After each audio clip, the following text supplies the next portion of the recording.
Hijaunya lembah, hijaunya lereng pegunungan. Seri 5 Pelangi di Langit Singasari. Cerita, Esa Mintarja. Audiobook, novel silat. Bab 173. Demikianlah, maka sejenak kemudian anak pemburu itu pun telah meloncat menyerangnya. Tangannya terayun dengan kuatnya ke arah mulut Mahisa Amping. Namun pukulan itu tidak mengejutkan Mahisa Amping. Dengan tangkasnya ia meloncat menghindar. Namun lawannya tidak melepaskannya. Ia pun meloncat pula memburu. Tangannya bukan saja terayun memukul, tetapi jari-jari tangan itu justru mengembang siap menerkam wajah Mahisa Amping. Sekali lagi Mahisa Amping mengelak. Ia memang sudah memperhitungkan bahwa lawannya yang sombong dan sedang marah itu tentu akan memburunya pula. Sebenarnya lah anak itu telah meloncat memburu. Anak itu berusaha untuk menggapai kening Mahisa Amping dengan tinjunya. Tetapi Mahisa Amping tidak melepaskan kesempatan.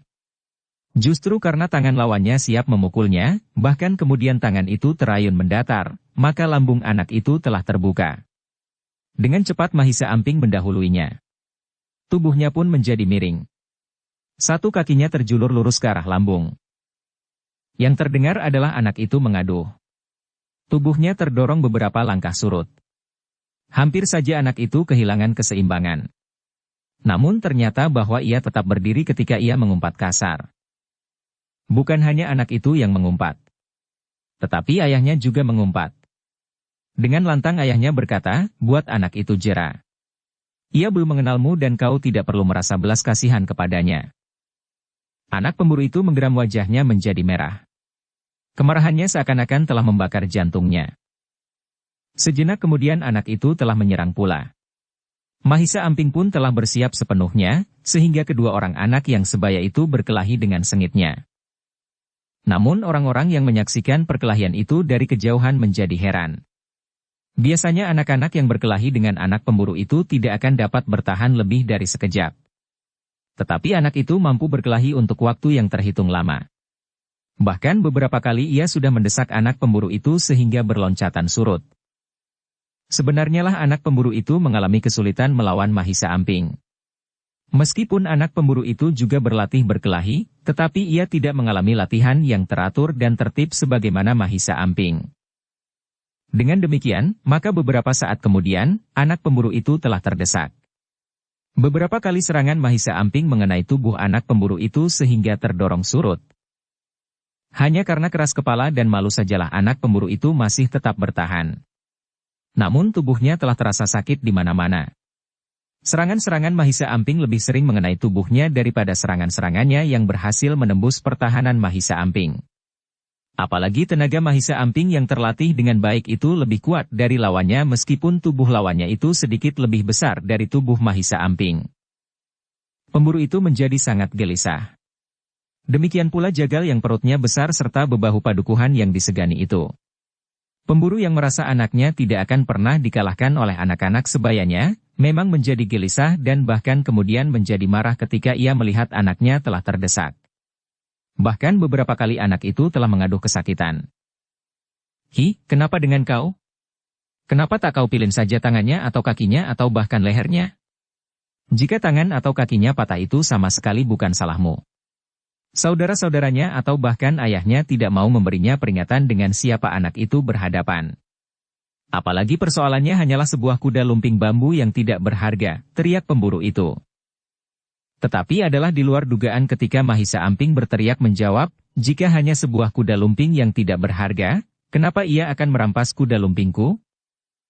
"Iblis kecil kau," bentak pemburu itu. Lalu katanya kepada anaknya, "Lumpuhkan anak yang sombong itu. Agaknya harga kuda lumping itu lebih mahal dari harga keselamatannya." "Soalnya bukan harga kuda lumping itu," Mahisa Amping masih berteriak, "tetapi ia sudah memukul aku. Iblis itu memang harus dihancurkan kepalanya. Ia berani menjawab kata-kataku, bahkan dengan membelalakkan matanya," geram pemburu itu. Anaknya memang juga menjadi sangat marah. Tetapi ia sudah mengerahkan segala kemampuannya. Perkelahian itu masih saja berlangsung ketika anak pemburu itu kemudian menyerang membabi buta. Tetapi dengan demikian Mahisa Amping nampak semakin mapan. Serangan-serangan lawannya justru menjadi semakin tidak terarah. Dalam keadaan yang demikian, maka Mahisa Amping justru memanfaatkan keadaan dengan sebaik-baiknya. Setiap kali ia menghindari serangan lawannya, maka ia pun telah membalas serangan itu dengan serangan pula. Apalagi serangan lawannya yang membabi buta setiap kali justru telah membuka pertahanannya sendiri. Karena itu, maka perkelahian itu semakin lama menjadi semakin berat sebelah. Anak pemburu itu menjadi semakin terdesak dan bahkan kemudian nampak bahwa ia menjadi seolah-olah tidak berdaya sama sekali. Mahisa Amping yang marah karena tiba-tiba saja ia sudah dipukul oleh anak pemburu itu, menyerang dengan cepat dan keras. Orang-orang yang menyaksikan perkelahian itu menjadi berdebar-debar. Mereka memang berharap agar anak pemburu itu sekali-sekali dapat dikalahkan oleh anak-anak sebayanya agar ia tidak menjadi semakin sombong. Namun mereka pun menjadi gelisah dan cemas, bahwa ayahnya akan ikut campur pula.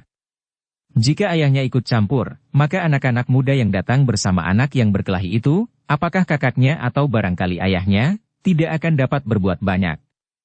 Mereka tentu akan menjadi sasaran kemarahan pemburu itu. Bahkan Jagal dan Bebahu itu tentu akan ikut campur pula. Untuk beberapa saat perkelahian masih berlangsung. Namun kemudian anak pemburu itu menjadi semakin terdesak. Beberapa kali ia mengaduh kesakitan. Meskipun ia masih juga malu untuk menangis, namun rasa-rasanya ia sudah tidak sanggup lagi untuk berkelahi terus. Tetapi ayahnya masih saja berteriak, "Hi, kenapa kau tidak dapat berbuat apa-apa menghadapi anak itu? Apakah kau sudah kehilangan keberanianmu dan kemampuanmu?" Anak itu memang masih berusaha menghentakkan tenaganya. Ia bukan saja malu, tetapi juga merasa takut bahwa ayahnya justru akan marah kepadanya. Namun ia memang tidak mampu mengimbangi tenaga dan kemampuan Mahisa Amping yang sudah terlatih dengan baik untuk waktu yang cukup lama. Karena itu, ketika Mahisa Amping mendapat kesempatan menembus pertahanan anak pemburu itu dengan tusukan serangan kakinya mengenai dada, maka anak pemburu itu telah terdorong beberapa langkah surut. Keseimbangannya benar-benar telah terguncang. Namun ternyata Mahisa Amping yang marah karena tiba-tiba saja anak pemburu itu telah memukulnya lebih dahulu, maka ia pun meloncat memburunya. Tangannya terayun memperbaiki keseimbangannya itu. Namun anak itu tidak sempat melakukannya. Serangan Mahisa Amping yang mengenai pelipis anak itu telah melemparkannya sekali lagi. Anak pemburu itu pun kemudian telah jatuh terlentang. Mahisa Amping memang meloncat mendekat.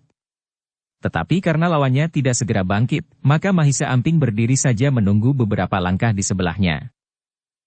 Anak pemburu itu memang tidak dapat segera bangkit. Kepalanya terasa pening. Sebelah matanya bagaikan tidak dapat melihat lagi. Bahkan seluruh tubuhnya terasa sakit sampai ke tulang.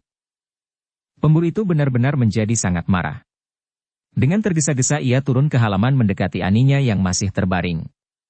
Dengan lantang ia berkata, "Hi, bagaimana dengan kau? Apakah kau tidak mampu memilih leher anak itu?" Anaknya tidak menjawab. Ia berusaha bangkit. Tetapi keseimbangan tubuhnya ternyata masih belum mantap. Hampir saja terjatuh kembali. Namun untunglah bahwa ayahnya sempat memegangi bahunya. Namun kemarahan pemburu itu benar-benar menikam kemudian memandang Mahisa Pukat, Mahisa Murti dan Mahisa Semu. Dengan lantang ia berkata, "Hi anak-anak muda. Berikan kuda lumping itu kepada anakku. Sekarang.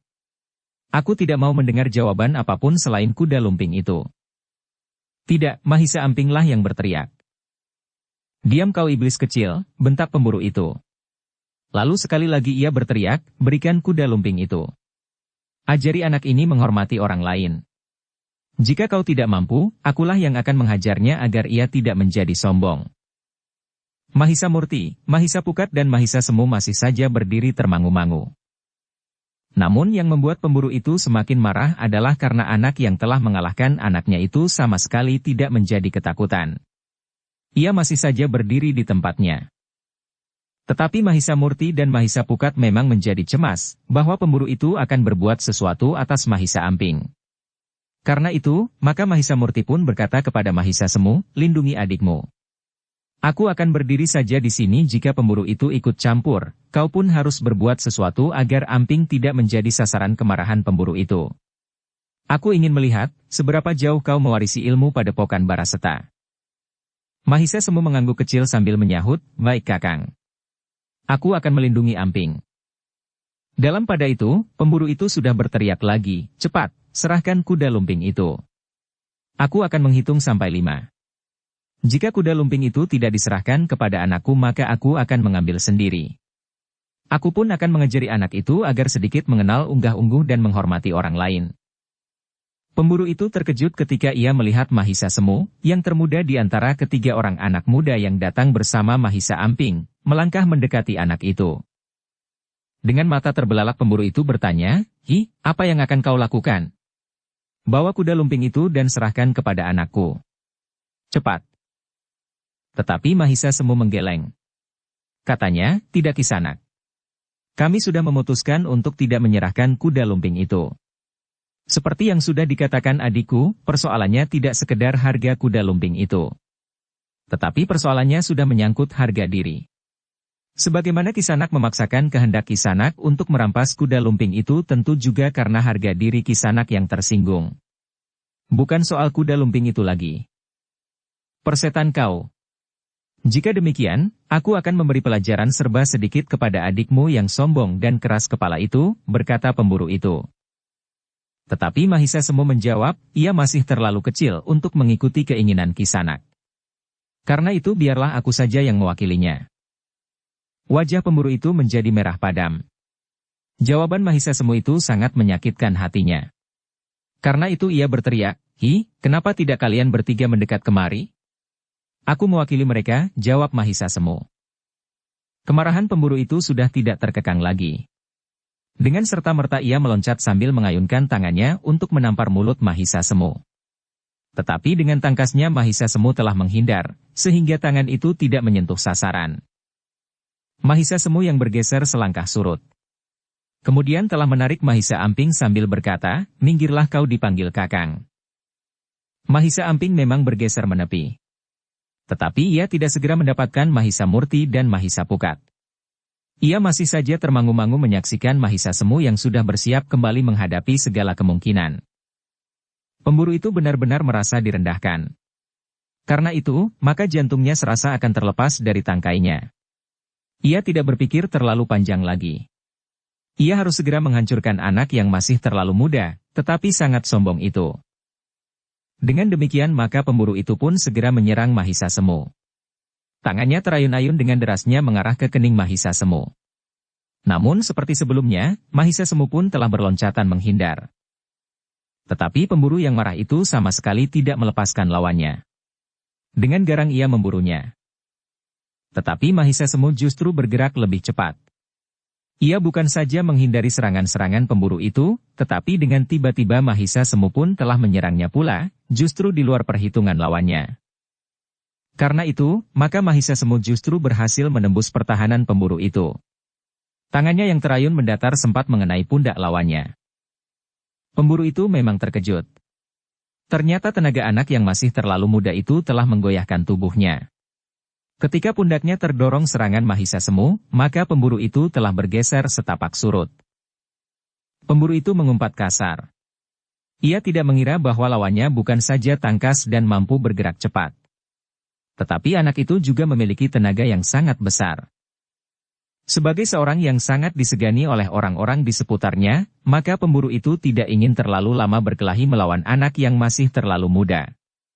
Karena itu, maka pemburu itu pun telah menghentakkan kekuatan dan kemampuannya untuk dengan cepat menghentikan perlawanan Mahisa Semu. Tetapi ternyata perhitungan pemburu itu keliru. Mahisa Semu tidak dapat dengan mudah dikalahkannya. Bahkan dengan tangkasnya anak itu telah menyerangnya. Kemarahan pemburu itu telah membuat darahnya mendidih. Tetapi ia tidak dapat menghindari kenyataan. Anak itu tidak mudah dikalahkannya. Bukan saja kecepatannya yang mampu mengimbangi kekuatan pemburu itu. Dengan demikian maka perkelahian itu menjadi semakin sengit. Mahisa Semu yang nampaknya masih terlalu muda itu dengan tangkas, cepat dan kuat, bertempur melawan pemburu yang marah itu. Pemburu yang namanya disegani oleh banyak orang karena kemampuannya yang tinggi. Tetapi menghadapi Mahisa Semu, maka pemburu itu telah mengalami kesulitan. Mahisa Semu setiap kali mampu mengejutkannya dengan serangan-serangannya yang tidak terduga-duga. Apalagi jika terjadi benturan kekuatan, maka pemburu itu selalu terdorong 1-2 langkah surut. Namun pemburu itu masih belum percaya atas kenyataan yang dihadapinya itu. Karena itu, maka ia masih berusaha mengerahkan kekuatan dan kemampuannya. Anak yang masih terlalu muda itu harus dapat ditundukkannya. Dengan demikian maka pertempuran itu pun menjadi semakin sengit. Keduanya saling menyerang dan saling bertahan.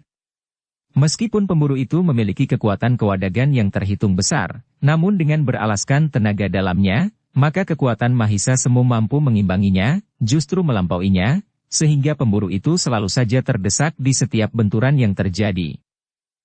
Bahkan serangan-serangan Mahisa Semua semakin lama semakin sering berhasil menembus pertahanan pemburu itu. Dengan kecepatan gerak yang sulit diimbangi oleh pemburu itu, maka Mahisa Semu memang lebih banyak dapat mengenai sasarannya. Semakin lama, maka pemburu itu menjadi semakin terdesak. Serangan-serangan Mahisa Semu benar-benar telah menggoyahkan pertahanannya. Bahkan beberapa kali pemburu yang disegani itu dapat digoyahkan oleh Mahisa Semu yang muda itu. Jagal dan Bebahu yang bersamanya itu termangu-mangu sejenak. Mereka menyadari bahwa pemburu itu sudah semakin terdesak. Bahkan rasa-rasanya sudah sulit untuk tetap bertahan.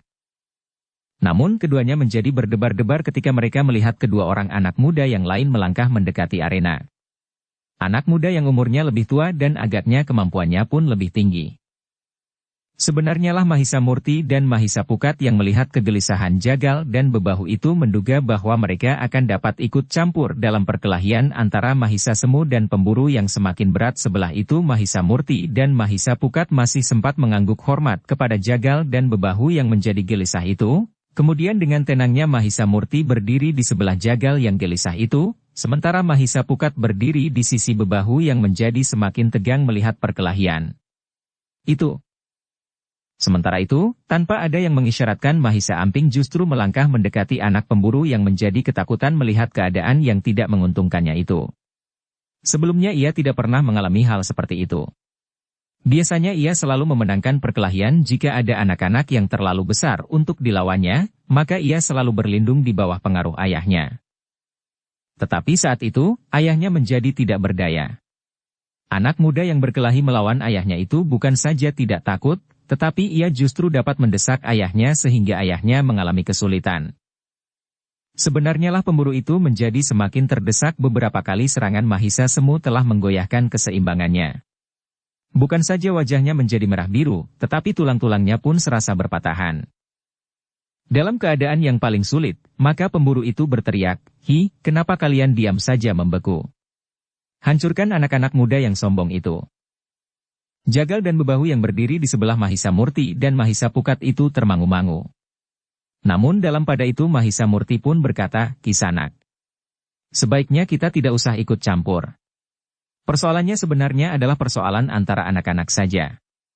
Aku terbiasa membiarkan anak-anak berusaha menyelesaikan persoalan mereka. Biasanya aku menganjurkan agar mereka menyelesaikan persoalan mereka tidak dengan kekerasan. Tetapi jika kekerasan itu tidak dapat dihindari, maka aku pun minta anak-anak itu menyelesaikannya sendiri. Hanya dalam keadaan yang sangat penting aku mencampuri persoalan mereka apabila keadaannya akan sangat membahayakan kedua belah pihak." Jagal dan Bebahu itu menjadi sangat gelisah. Keringat mengalir di seluruh tubuh mereka. Punggung mereka menjadi basah, seolah-olah mereka baru saja selesai berendam di dalam air. Namun dalam pada itu pemburu itu berteriak lagi ketika ia terdorong beberapa langkah surut, "Hi pengecut. Kenapa kalian berdiam diri saja?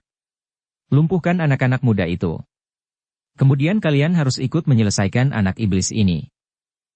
Namun Mahisa Pukatlah yang menyahut, "Sudahlah Kisanak. Kenapa Kisanak memaksakan diri untuk berkelahi terus? Kedua orang kawan Kisanak ini tidak akan turun ke arena perkelahian itu. Apapun alasannya, sebaiknya mereka tidak usah ikut campur." Pemburu itu masih akan berteriak, tetapi Mahisa Semu mendesaknya sehingga suaranya justru terputus di kerongkongan. Sementara itu Mahisa Pukat berkata kepada Bebahu di sebelahnya sambil memegang pundaknya, "Di sini sajalah Kisanak. Kita tidak ikut campur." Bebahu itu terkejut. Tangan Mahisa Pukat rasa-rasanya akan memecahkan tulang di pundaknya. Namun dengan demikian, maka Bebahu itu sadar sepenuhnya bahwa anak muda itu adalah anak muda yang memiliki kelebihan dari orang lain. Jari-jari anak muda itu seperti batang-batang besi yang menjepit tulang-tulangnya, sementara anak muda itu nampaknya sama sekali tidak mempergunakan kekuatannya. Karena itu, maka bebahu itu sama sekali tidak berani berbuat sesuatu. Betapapun segannya bebahu itu terhadap pemburu yang sedang berkelahi itu, namun ia harus membuat pertimbangan berulang kali untuk terjun ke dalam perkelahian karena persoalan anak-anak itu. Berbeda dengan bebahu yang menyadari akan kekuatan Mahisa Pukat, maka Jagal yang perutnya besar itu benar-benar menjadi sangat bimbang. Ia memang sudah menduga bahwa kedua anak muda yang berdiri di sebelahnya itu berilmu tinggi. Tetapi ia pun merasa sangat segan kepada pemburu yang sedang berkelahi itu. Namun dalam pada itu, maka Mahisa Murti telah melingkarkan tangannya di punggung Jagal yang berperut besar itu. Dengan nada lembut Mahisa Murti berkata, "Jangan dengarkan kicau pemburu yang dungu itu. Sebaiknya kita memang tidak ikut campur." Jagal itu tidak menjawab. Tetapi dengan serta-merta ia mengibaskan tangan Mahisa Murti. Bahkan Jagal itu sudah siap untuk turun ke arena. Tetapi ia merasa tubuhnya agak lain dari biasanya. Ada sesuatu yang kurang pada dirinya sehingga ia harus mencoba untuk menemukan apakah yang lain pada dirinya itu. Baru ketika ia melangkah, maka ia merasakan kakinya menjadi berat. Tangannya pun serasa tidak seperti biasanya. Baru kemudian Jagal itu tahu bahwa tenaganya telah menyusut. Meskipun Jagal itu masih mampu bergerak dan tegak pada keseimbangannya, tetapi rasa-rasanya ia tidak sanggup untuk berkelahi. Bahkan dengan anak-anak sekalipun. Karena itu, maka ketika kemudian pemburu itu berteriak lagi, Jagal itu sama sekali tidak berbuat apa-apa. Demikian pula bebahu itu. Keduanya berdiri saja termangu-mangu di tempatnya. Dengan demikian maka keadaan pemburu itu menjadi semakin sulit. Bahkan ketika kaki Mahisa Semu berhasil mengenai dadanya, maka pemburu itu pun telah terdorong beberapa langkah surut. Hampir saja ia kehilangan keseimbangannya dan jatuh terbanting. Namun dengan susah payah, ia berhasil bertahan untuk tetap berdiri meskipun kakinya menjadi goyah. Mahisa Semu yang melihat keadaan lawannya tidak memburunya. Sikap Mahisa Murti dan Mahisa Pukat memang sudah mempengaruhi sikapnya pula, sehingga ia tidak terlalu bernafsu untuk menghancurkan lawannya. Termasuk menghancurkan harga dirinya. Karena itu, maka ketika lawannya sedang dalam kesulitan, Mahisa Semu seakan-akan dengan sengaja memberinya kesempatan untuk memperbaiki keadaannya. Bahkan Mahisa Semu pun kemudian berkata, "Kisanak, apakah kita masih akan meneruskan persoalan kuda lumping ini? Sebenarnya aku tidak tertarik untuk menyelesaikan persoalan ini dengan cara yang tidak manis ini. Karena itu, segala sesuatunya tergantung kepada Kisanak. Jika kau masih berniat untuk meneruskan perkelahian yang tidak karuan ujung pangkalnya ini, maka aku pun tidak berkeberatan. Tetapi jika Kisanak menganggap bahwa persoalan kita sudah selesai, maka aku akan berterima kasih." Pemburu itu termangu-mangu sejenak. Namun kemudian dengan sikap yang garang ia berteriak, "Aku ampuni kau kali ini. Tetapi ingat, jika kau atau anak itu pada kesempatan lain tidak mau menghormati orang lain, maka aku akan benar-benar menghukummu dan menghukumnya." Mahisa Semu tidak menjawab. Namun kemudian pemburu itu melangkah pergi sambil menggapai anaknya yang kebingungan tanpa berpaling lagi. Juga tidak kepada kedua orang kawannya yang datang bersamanya. "Apakah kau akan mengikutinya?" bertanya Mahisa Pukat kepada bebahu itu. Bebahu itu menggeleng. Katanya, "Tidak. Tetapi aku tahu bahwa orang itu akan marah kepadaku." "Apakah kira-kira ia akan melakukan kekerasan terhadapmu dan kawanmu itu?" bertanya Mahisa Murti. "Agaknya tidak. Banyak orang menyaksikan apa yang terjadi di sini. Ia tidak dapat menyalahkan aku meskipun barangkali ia akan mengumpati aku," jawab bebahu itu. Namun kemudian Mahisa Murti pun berkata kepada Jagal yang perutnya besar itu, "Maaf. Aku telah menyusut tenagamu. Tetapi tidak seberapa. Tidak sampai tengah malam nanti, tenagamu tentu sudah pulih kembali. Yang aku lakukan hanya sekedar mencegah agar kau tidak melibatkan diri dalam perkelahian ini. Karena jika hal itu kau lakukan maka keadaanmu akan menjadi semakin sulit." Jagal itu menjadi heran. Dengan wajah yang tegang ia bertanya, "Bagaimana hal itu dapat terjadi? Mungkin kau tidak akan dapat mengerti. Tetapi jangan menjadi cemas. Seandainya senja nanti kau harus melakukan tugasmu, maka sisa tenagamu masih cukup kuat untuk melakukannya karena setiap kejap, tenagamu yang susut perlahan-lahan akan tumbuh. Orang itu memang masih agak bingung. Tetapi ia tidak bertanya lebih jauh meskipun jantungnya terasa berdebar-debar. Ia memang cemas bahwa tenaganya tidak akan pernah pulih kembali. Tetapi Mahisa Murti kemudian berhasil meyakinkan bahwa besok jagal itu tidak akan terganggu lagi dengan peristiwa yang terjadi itu. Percayalah. Malam nanti, segala-galanya sudah berlalu bagimu. Jika kau besok bangun pagi-pagi, maka kau adalah sebagaimana kau bangun tadi pagi. Jagal itu mengangguk-angguk. Katanya, baiklah anak-anak muda. Mudah-mudahan aku tidak menjadi seorang yang cacat seumur hidupku. Dalam keadaan seperti sekarang, aku tidak akan dapat melakukan pekerjaanku sebagai seorang jagal, karena pekerjaanku memerlukan tenagaku. Mahisa Murti menepuk bahunya sambil berkata, aku tidak berbohong. Jika kau tidak berkeberatan, katakan di mana rumahmu. Besok aku akan datang menengokmu. Ternyata jagal itu memang tidak berkeberatan. Ia telah memberikan ancar-ancar rumahnya. Demikianlah maka Mahisa Murti, Mahisa Pukat, Mahisa Semu dan Mahisa Amping kembali masuk ke dalam kedai. Orang-orang yang berkerumun tanpa berani mendekat pun telah pergi pula. Ketika Mahisa Murti dan saudara-saudaranya telah duduk kembali sambil meneguk minuman mereka yang tersisa, maka orang yang sejak sebelum terjadi keributan duduk di dekat Mahisa Pukat itu telah duduk pula di tempatnya. Aku tidak mengira bahwa ada orang yang dapat mengalahkan Ki Permati itu, berkata orang itu. Orang itu sebelumnya amat ditakuti, desis kawannya. Lalu kepada Mahisa Pukat ia berkata, bagaimana adikmu dapat mengalahkan orang itu, Ger? Hanya suatu kebetulan Kisanak. Tetapi seandainya demikian, bukankah itu wajar? Adikku masih muda. Umurnya adalah umur yang memungkinkannya berada dalam puncak kekuatan dan kemampuan. Sementara itu Ki Permati itu meskipun garang, tetapi umurnya sudah menua. Ibarat matahari kemampuannya sudah melampaui puncaknya dan mulai meluncur turun di sisi barat. Tidak ada tanda-tanda seperti itu sebelumnya, berkata orang itu. Bukankah yang kau lihat itu juga satu pertanda kemundurannya? Bertanya Mahisa Pukat. Tetapi orang itu menggeleng. Katanya, tidak. Bukan itu. Tetapi anak muda itulah yang memiliki kelebihan dari pemburu itu. Jelasnya, pemburu itu memang dapat dikalahkannya. Seperti sudah aku katakan Kisanak. Hanya satu kebetulan saja. Tidak lebih. Tetapi orang itu menyahut, kalian memang anak-anak muda yang rendah hati. Itu dapat kami lihat bukan saja sikap kalian sebelum terjadi perkelahian itu. Sikap anak muda yang bertempur melawan Ki Permati itu juga sikap seorang yang rendah diri. Meskipun ia memenangkan perkelahian itu, tetapi ia masih menghormati lawannya dan memberi kesempatan lawannya meninggalkan arena tanpa menghancurkan harga dirinya.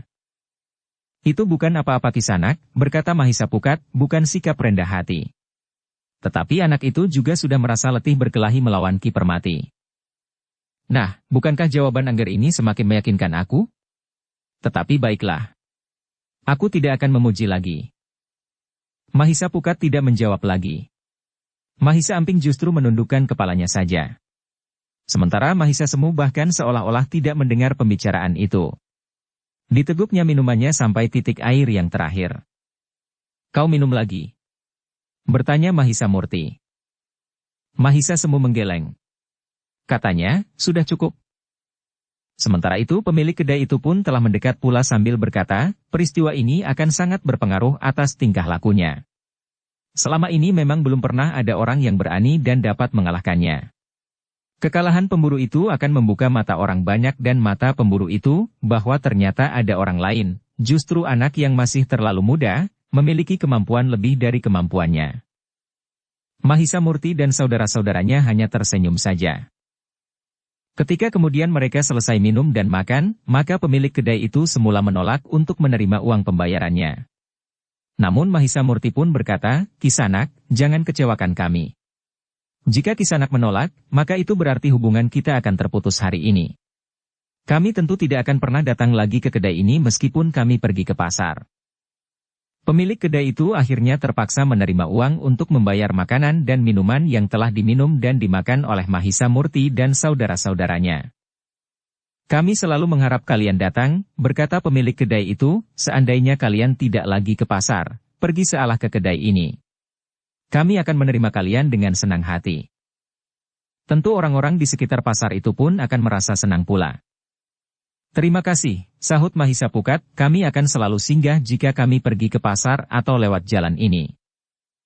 Jangan menunggu kalau kalian pergi ke pasar atau sedang lewat jalan ini. Kalian dapat secara khusus pergi kemari, berkata pemilik kedai itu. Mahisa Pukat tertawa. Demikian pula Mahisa Murti. Namun mereka pun kemudian telah minta diri meninggalkan kedai itu. Ternyata yang terjadi merupakan satu pengalaman yang menarik. Menarik bagi Mahisa Murti dan Mahisa Pukat, tetapi lebih menarik bagi Mahisa Amping dan Mahisa Semu. Dengan pengalaman itu maka Mahisa Semu sempat menjajaki kemampuannya. Sementara Mahisa Murti dan Mahisa Pukat dapat menilai sejauh mana Mahisa Semu menyerap ilmu yang diberikan kepadanya. Bahkan Mahisa Murti dan Mahisa Pukat juga sempat melihat apa yang dapat dilakukan oleh Mahisa Amping. Di perjalanan pulang Mahisa Amping sempat bertanya kepada Mahisa Pukat, "Kakang, apakah di kota ini anak-anak boleh mengambil milik orang lain dengan kekerasan asal ia menang berkelahi sehingga dengan demikian maka seorang yang lemah tidak akan mempunyai kesempatan untuk bermain apapun juga?" "Tidak Amping," jawab Mahisa Pukat, "di kota ini pun seseorang yang lemah berhak mendapat perlindungan. Tetapi kadang-kadang tingkah laku seseorang lepas dari pengamatan para petugas yang berkewajiban untuk menjaga ketertiban termasuk melindungi mereka yang lemah dari perbuatan sewenang-wenang. Tetapi agaknya anak itu sudah berbuat seperti itu untuk waktu yang lama," berkata Mahisa Amping. Mahisa Pukat menarik nafas dalam-dalam. Ternyata penglihatan Mahisa Amping yang masih remaja itu cukup tajam. Dengan nada rendah Mahisa Pukat menjawab, agaknya ia mempunyai pengaruh yang kuat atas lingkungannya, sehingga tidak seorang pun yang berani melaporkannya kepada para petugas. Justru satu peluang yang baik bagi orang-orang seperti pemburu itu. Tetapi bagaimana dengan bebahu itu? Agaknya ia justru berpihak kepada pemburu dengan segala wewenang-wewenangnya, berkata Mahisa Amping pula. "Itulah yang dapat terjadi," jawab Mahisa Pukat, "bukankah kau ingin mengatakan bahwa bebahu termasuk seorang petugas yang seharusnya melindungi orang yang lemah?" "Ya," jawab Mahisa Amping, "seandainya aku tidak mampu mempertahankan milikku dan harga diriku, maka bebahu itu harus melindungi aku." "Ada beberapa sebab," jawab Mahisa Pukat, "mungkin bebahu itu takut terhadap pemburu yang nampaknya memiliki kekuatan yang besar dan bahkan kemampuan yang cukup." Mahisa Amping termangu-mangu. Ia menunggu kelanjutan jawaban Mahisa Pukat. Tetapi Mahisa Pukat tidak segera berkata apapun lagi. Karena itu, maka Mahisa Amping pun bertanya, "Apakah Kakang sudah selesai berbicara?" Kakang menyebutkan ada beberapa sebab. Tetapi Kakang baru mengatakan satu saja. Mahisa Pukat menarik nafas dalam-dalam. Namun kemudian ia pun berkata, "Memang ada sebab yang lain, Amping." Misalnya, termangu-mangu sejenak. Namun kemudian ia pun berkata meskipun agak ragu, jika saja bebahu itu sudah berhutang budi kepada pemburu itu. "Hutang budi? Maksud Kakang?" desak Mahisa Amping. Mahisa Pukat memang tidak akan dapat mengelak lagi. Mahisa Amping tentu akan selalu mengejarnya sampai ia memberikan jawaban yang memuaskan kepadanya. Sementara itu Mahisa Murti hanya tersenyum saja. "Mahisa Amping," berkata Mahisa Pukat, "memang mungkin bebahu itu berhutang budi kepada pemburu itu. Misalnya, pemburu itu sudah pernah menolong bebahu itu. Atau pernah memberikan sesuatu yang berarti kepada bebahu itu." Namun tiba-tiba saja Mahisa Amping menyuap, "Begitu maksud Kakang?" Mahisa Pukat menarik nafas panjang. Tetapi ia menjawab, "Tidak selalu. Menyuap adalah pemberian dengan tujuan tertentu dalam persoalan tertentu. Tetapi mungkin pemburu itu pernah memberikan sesuatu tanpa bermaksud mempengaruhi bebahu itu dalam satu persoalan tertentu. Tetapi jika dengan pemberian-pemberian itu maka bebahu itu tidak lagi melakukan tugasnya dengan wajar, maka itu pun dapat diartikan suapan." Mahisa Pukat termangu-mangu sejenak. Namun kemudian katanya, "Sudahlah. Kita sudah hampir sampai di regol samping halaman istana." Mahisa Amping tidak bertanya lagi. Tetapi ia pun kemudian berjalan paling depan. Mahisa Semu memang tidak berkata sesuatu. Tetapi ia mendengarkan dan ikut memperhatikan pembicaraan tentang bebahu itu. Sebenarnya lah ia sependapat dengan Mahisa Amping. Bahwa bebahu itu ternyata tidak lagi melakukan tugasnya dengan wajar. Demikianlah, maka sejenak kemudian mereka telah sampai ke istana. Mereka langsung menuju ke bagian belakang. Mahendra yang ada di rumah menyambut mereka di tangga pendapa rumah yang disediakan baginya. Sambil tersenyum ia bertanya kepada Mahisa Amping, "Apa yang telah kau lihat?" Mahisa Amping memandang Mahisa Pukat dengan ragu, namun Mahisa Murtilah yang menjawab, "Kami melihat-lihat pasar ayah." "Oh," Mahendra mengangguk-angguk. Katanya, "Marilah naik, di atas tikar pandan yang sudah terbentang." Angin terasa semilir bertiup melintasi pendapat kecil itu. Ketika kemudian Mahendra duduk pula di antara anak-anaknya, maka Mahisa Amping pun segera bercerita tentang peristiwa yang terjadi di sebuah pasar itu. "Oh," Mahendra mengangguk-angguk. Dengan nada tinggi ia bertanya, "Jadi kau baru saja berkelahi?" "Ya." "Dan Kakang Mahisa Semu juga," jawab Mahisa Amping. Mahendra mengangguk-angguk. Dari cerita Mahisa Amping, Mahendra mendapat kesan bahwa Mahisa Amping menganggap orang-orang di kotanya itu bertingkah laku buruk sebagaimana orang-orang yang diceritakan itu. "Amping," berkata Mahendra sambil tersenyum, "tidak semua orang di kota raja ini berkelakuan buruk."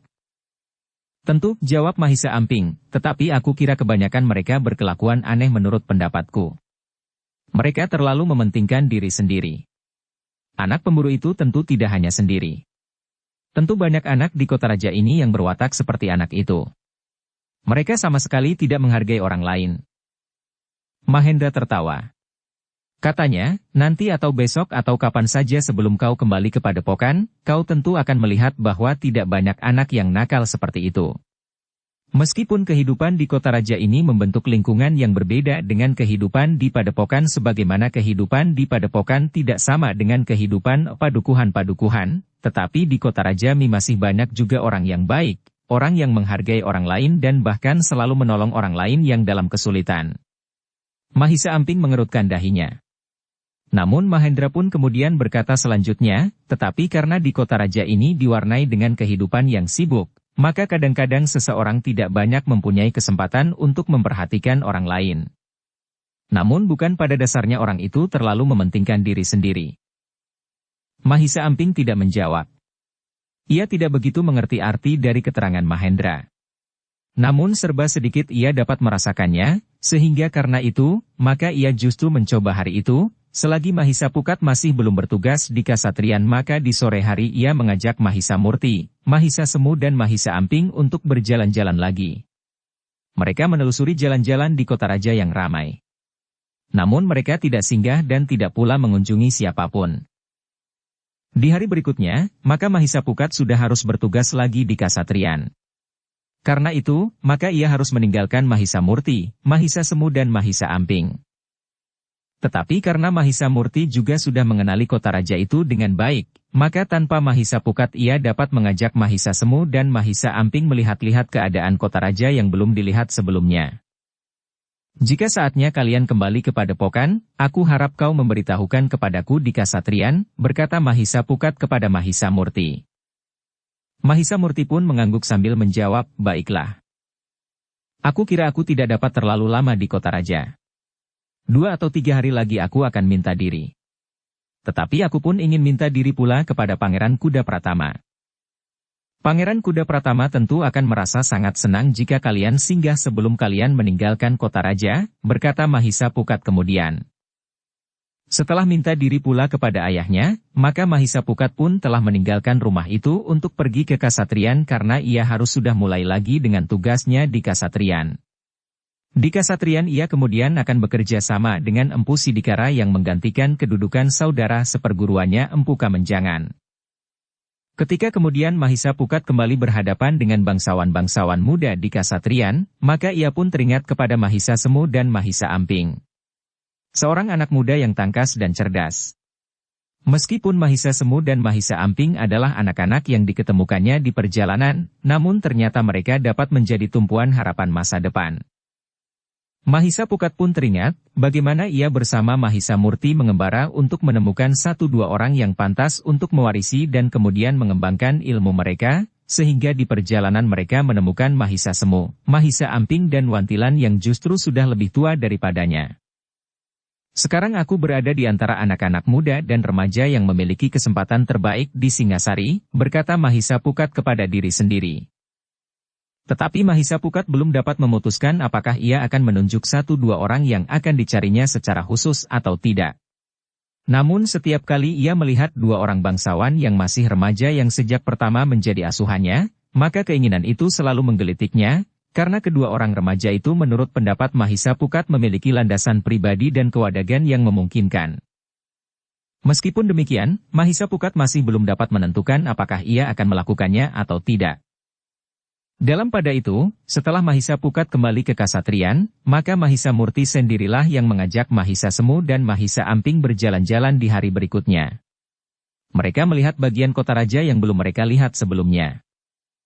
Adalah di luar kehendak Mahisa Murti ketika tiba-tiba saja ia bertemu dengan Sasi yang sedang pergi berbelanja ke pasar. Kedua-duanya memang terkejut. Dengan serta-merta Sasi yang ada di seberang jalan berlari-lari mendekati Mahisa Murti sambil menyapanya, "Kakang Mahisa Murti. Kapan kau datang?" Mahisa Murti menarik nafas dalam-dalam. Ketika ia melihat wajah gadis itu, maka jantungnya menjadi berdebar-debar. Bagaimanapun juga wajah gadis itu pernah terukir di dinding jantungnya. Hanya dengan kekuatan yang luar biasa, maka Mahisa Murti mampu mengendalikan dirinya. Dengan denyut nadi yang bertambah cepat Mahisa Murti pun kemudian menjawab, "Aku datang 3 hari yang lalu, Sasi." "Kenapa kau tidak singgah?" desak Sasi. "Aku masih belum akan segera kembali ke padepokan Sasi. Besok atau lusa aku akan singgah. Aku sedang menunggu kesempatan Mahisa Pukat dapat meninggalkan tugasnya barang sebentar." "Kau berjanji?" bertanya Sasi. Mahisa Murti mengangguk. Katanya, "Iya. Aku berjanji, Sasi. Aku juga menunggu Kakang Mahisa Pukat yang sudah beberapa lama tidak berkunjung ke rumah. Datanglah kalian berdua," minta Sasi. Iya, Sasi.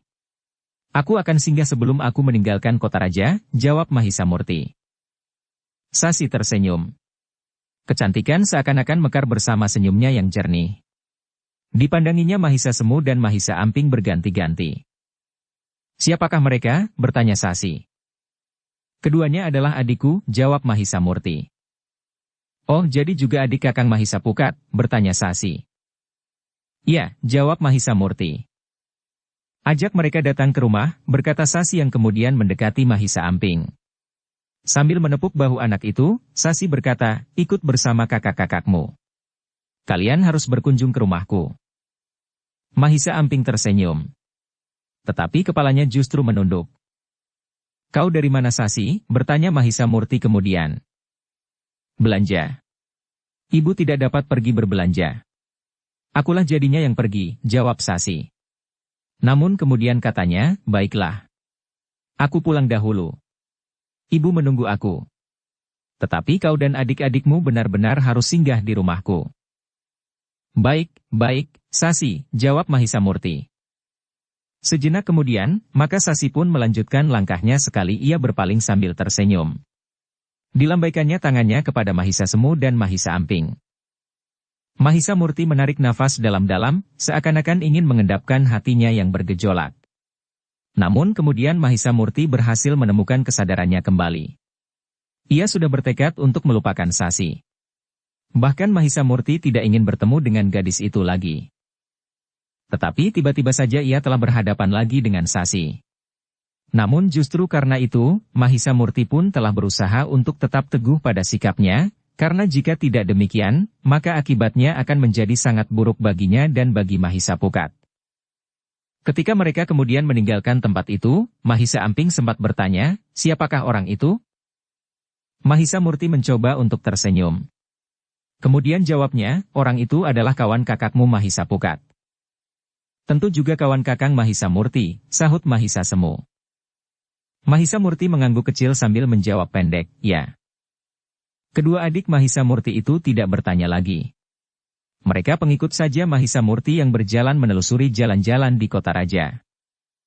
"Bukankah jalan ini menuju ke pasar?" bertanya Mahisa Amping tiba-tiba, "Kemarin kita juga berjalan lewat jalan ini." Oh, Mahisa Murti baru tersadar dari lamunannya. Dengan serta-merta ia menjawab, "Iya. Tetapi kita tidak akan pergi ke pasar. Kita akan berbelok di simpang 3 itu. Apa salahnya kita lewat jalan di depan pasar itu? Bertanya Mahisa Amping. Mahisa Murti mengerutkan dahinya. Namun Mahisa Semulah yang tersenyum sambil menjawab, kau akan singgah di kedai itu lagi. Tidak. Aku tidak haus dan tidak lapar. Mahisa Murti pun tersenyum pula. Tetapi ia menggeleng. Katanya, tidak. Aku tidak haus dan tidak lapar.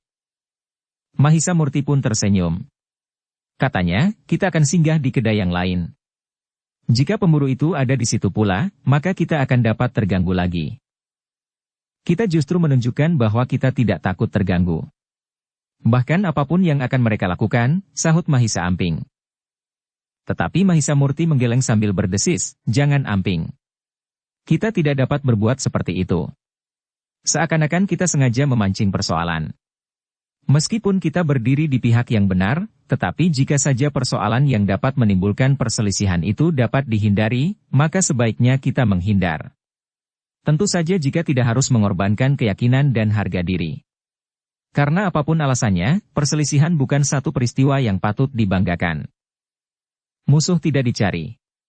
Tetapi jika bertemu, karena itu, lebih baik tidak bertemu bukan? Bertanya Mahisa Murti. Mahisa Amping mengerutkan keningnya. Namun kemudian ia pun tersenyum sambil berdesis, ya. Memang lebih baik tidak bertemu. Mahisa Semu pun tersenyum. Tetapi ia tidak berkata apa-apa. Demikianlah, maka mereka pun telah mengambil jalan yang lain, sehingga mereka memang tidak menuju ke pasar. Tetapi mereka memang tidak terlalu lama berputar-putar di kota raja. Mereka sempat singgah di sebuah kedai untuk sekedar minum dan makan beberapa jenis makanan yang sulit dicari di padepokan. Kemudian mereka pun telah meninggalkan kedai itu dan pulang ke rumah Mahendra di bagian belakang istana Singasari. Ketika kemudian Mahisa Semu dan Mahisa Amping beristirahat di bawah sebatang pohon sawo kecil di saat udara terasa panas, maka Mahisa Murti pun duduk pula bersandar batangnya yang sudah cukup besar. Angin bertiup lembut mengusap wajahnya yang sedang merenung. Sementara Mahisa Semu dan Mahisa Amping bermain macanan dengan daun sawo kecik dan kerikil, maka Mahisa Murti telah merenungi dirinya sendiri.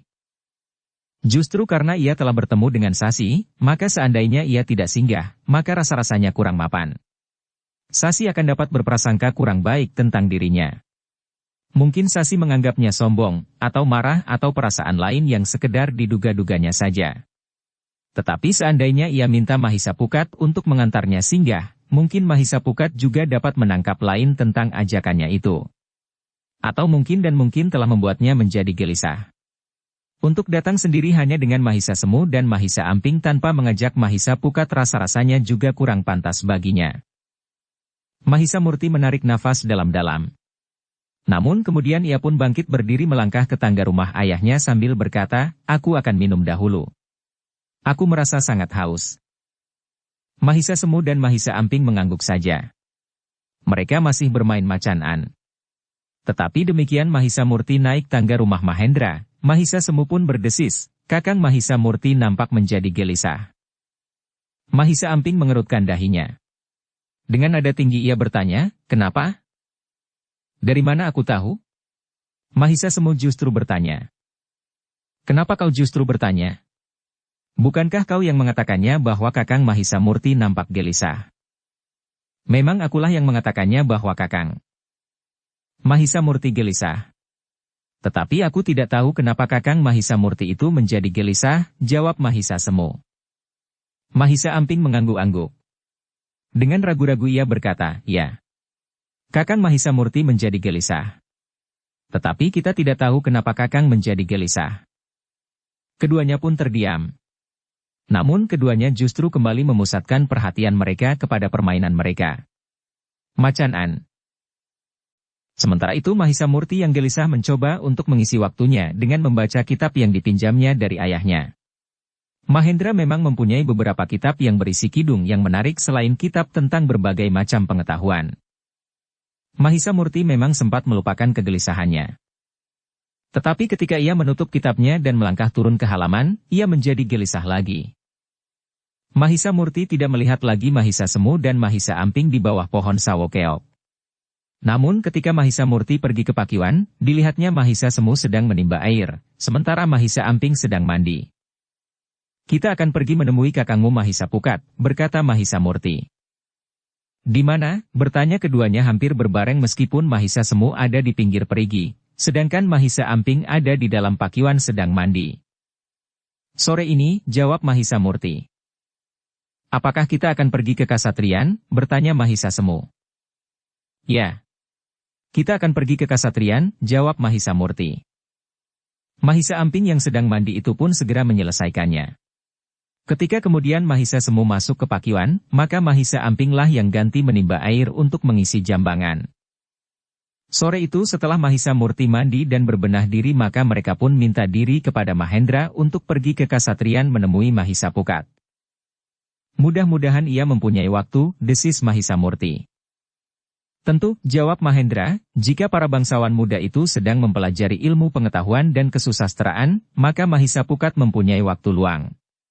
Tetapi kadang-kadang ia melakukan tugasnya sebagai pemimpin kelompok pelayan dalam. Mahisa Murti mengangguk-angguk. Katanya, sebaiknya aku melihatnya ke Kasatriyan. Bukankah aku tidak dianggap mengganggu oleh Pangeran Kuda Pratama? Tidak. Kecuali jika kau berada di Kasatriyan setiap saat, jawab Mahendra. Kemudian bersama Mahisa Semu dan Mahisa Amping mereka telah pergi ke Kasatriyan untuk menemui Mahisa Pukat. Ternyata bahwa mereka telah diterima baik oleh para pelayan dalam yang bertugas karena sebagian dari mereka sudah mengetahui bahwa Mahisa Murti adalah saudara kandung Mahisa Pukat, salah seorang pemimpin kelompok pelayan dalam di Kasatriyan itu. Apalagi mereka pun mengetahui bahwa Mahisa Murti pun pernah diterima dengan baik pula oleh Pangeran Kuda Pratama sendiri. Mahisa Pukat pun kemudian telah keluar dari sanggar untuk menemui mereka. Apakah kau sedang sibuk? Bertanya Mahisa Murti.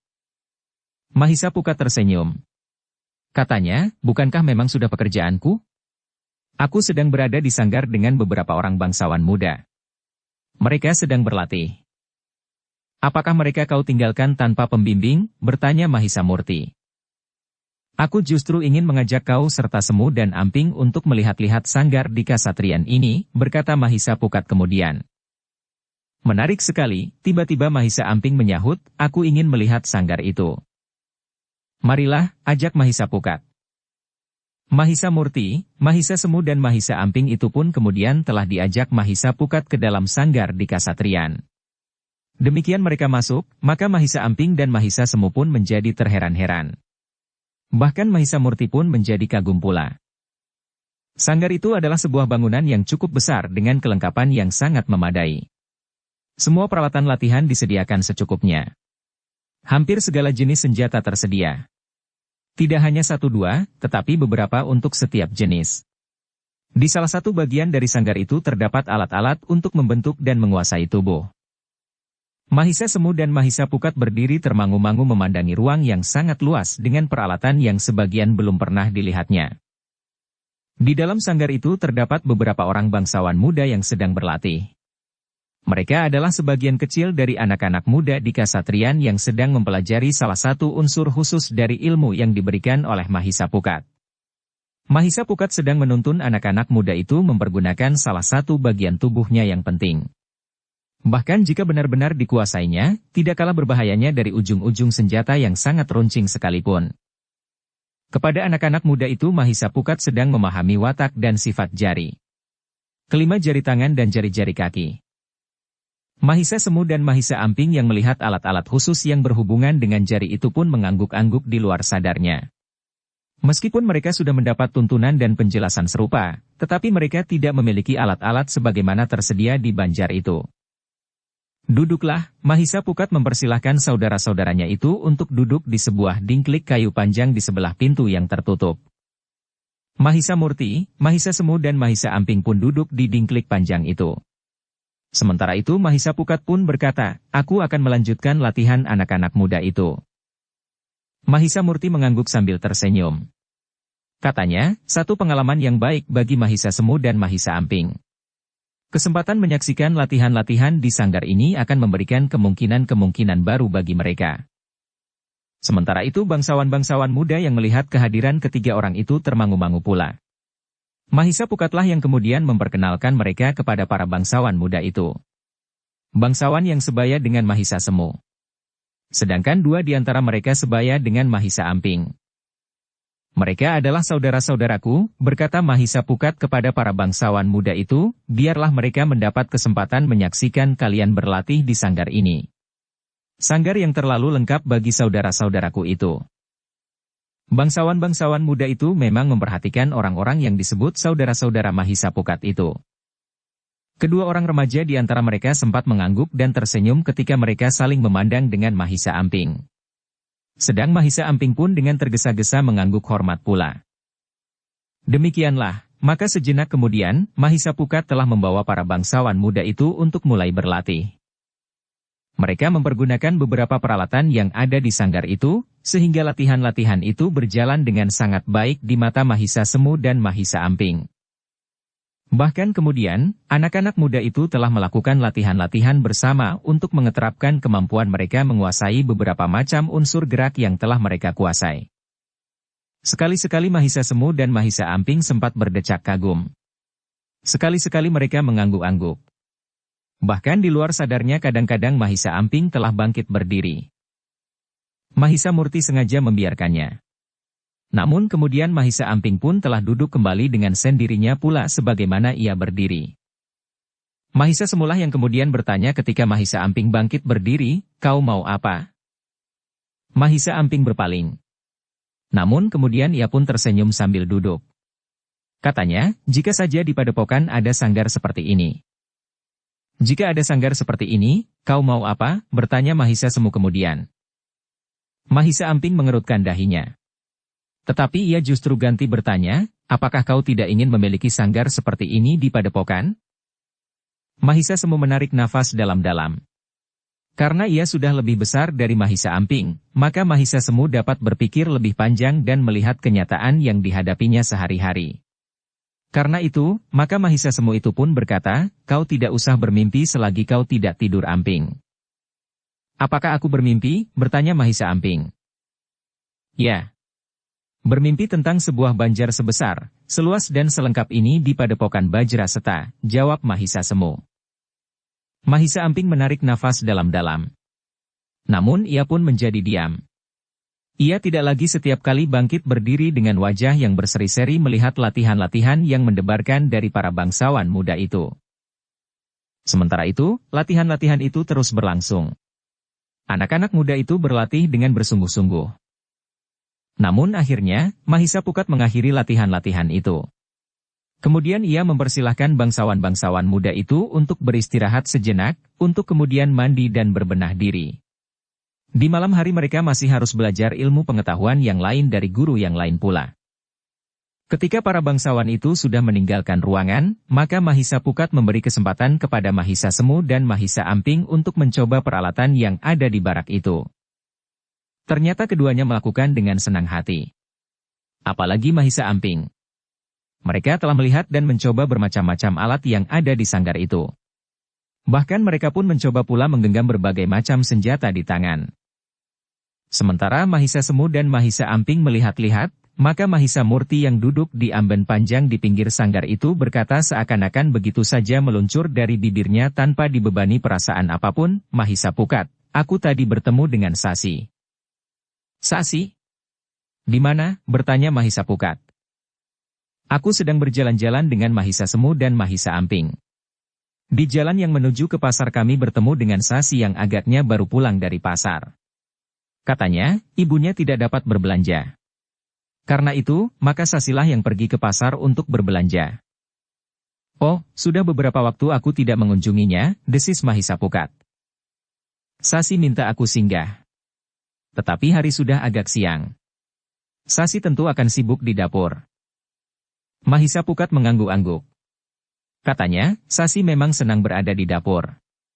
Ibunya memang mengajarinya seperti itu. Bukankah itu bagus, desis Mahisa Murti. Mahisa Pukat mengangguk-angguk kecil. Sementara itu Mahisa Murti pun berkata selanjutnya, kapan kau akan berkunjung? Aku akan ikut bersamamu. Rasanya tidak enak untuk tidak singgah barang sejenak, justru setelah aku bertemu dengan gadis itu di jalan.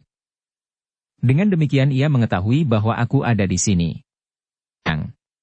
Sasi tentu akan sibuk di dapur. Mahisa Pukat mengangguk-angguk. Nampaknya ia sedang memperhitungkan kesempatan untuk dapat mengunjungi Sasi. Baiklah, berkata Mahisa Pukat, besok kita akan pergi ke rumah Sasi. Mahisa Murti mengangguk-angguk.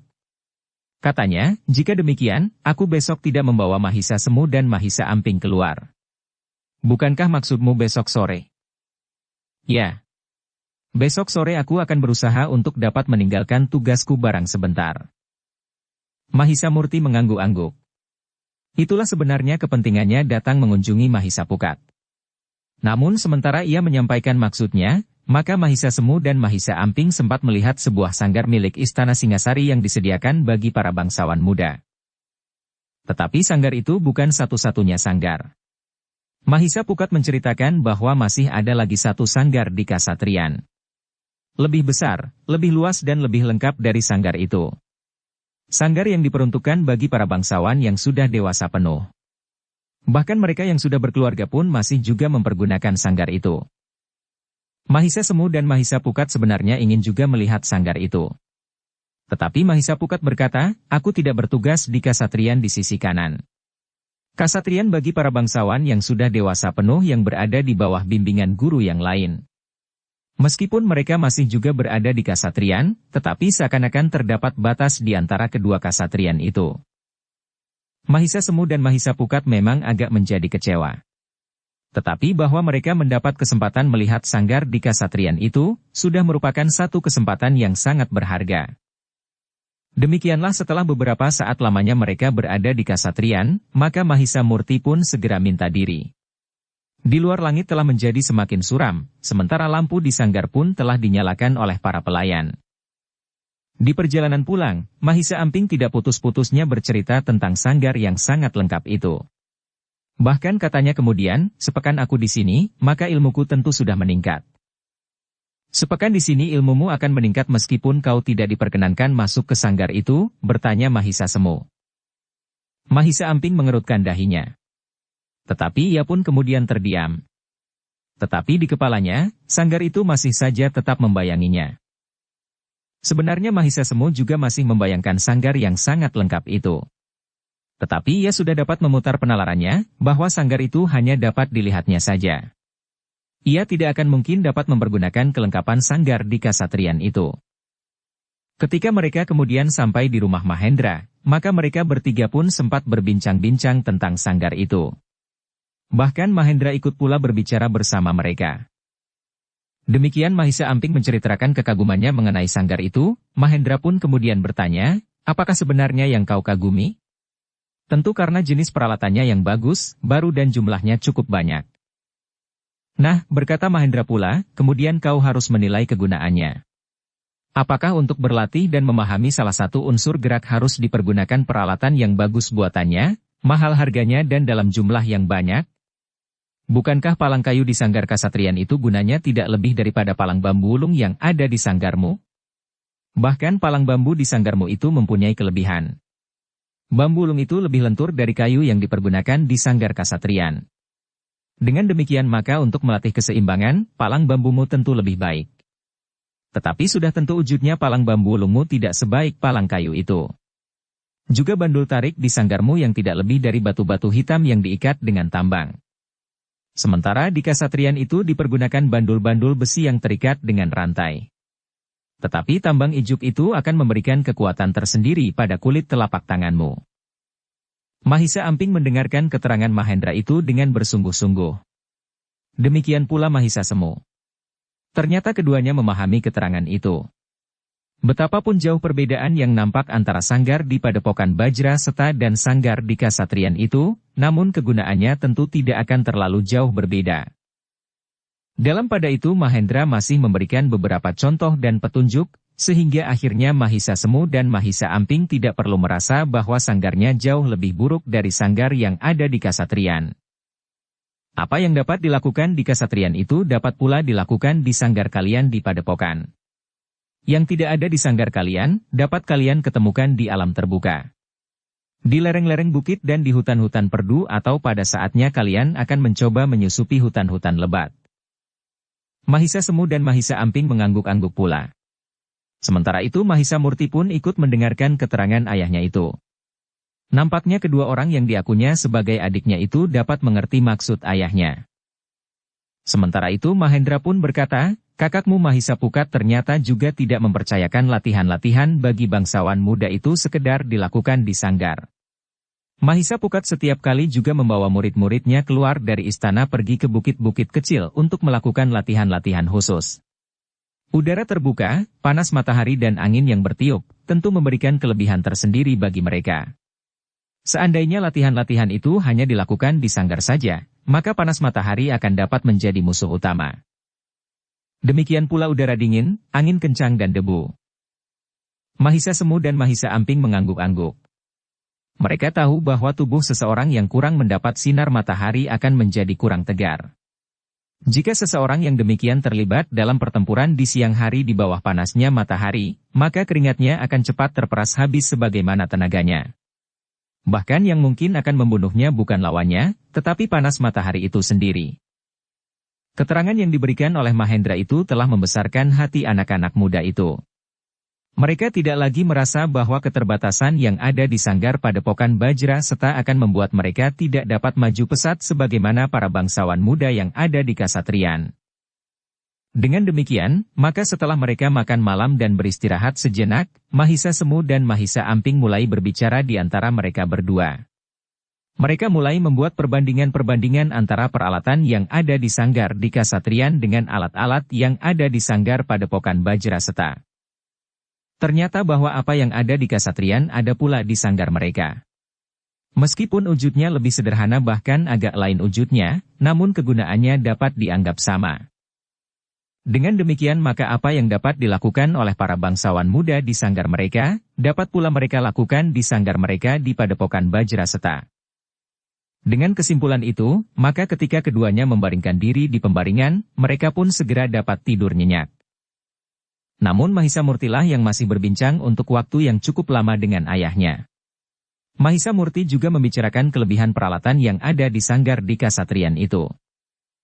Nampaknya Mahisa Pukat menjadi semakin jauh dari Padepokan Bajra Seta, berkata Mahisa Murti kemudian.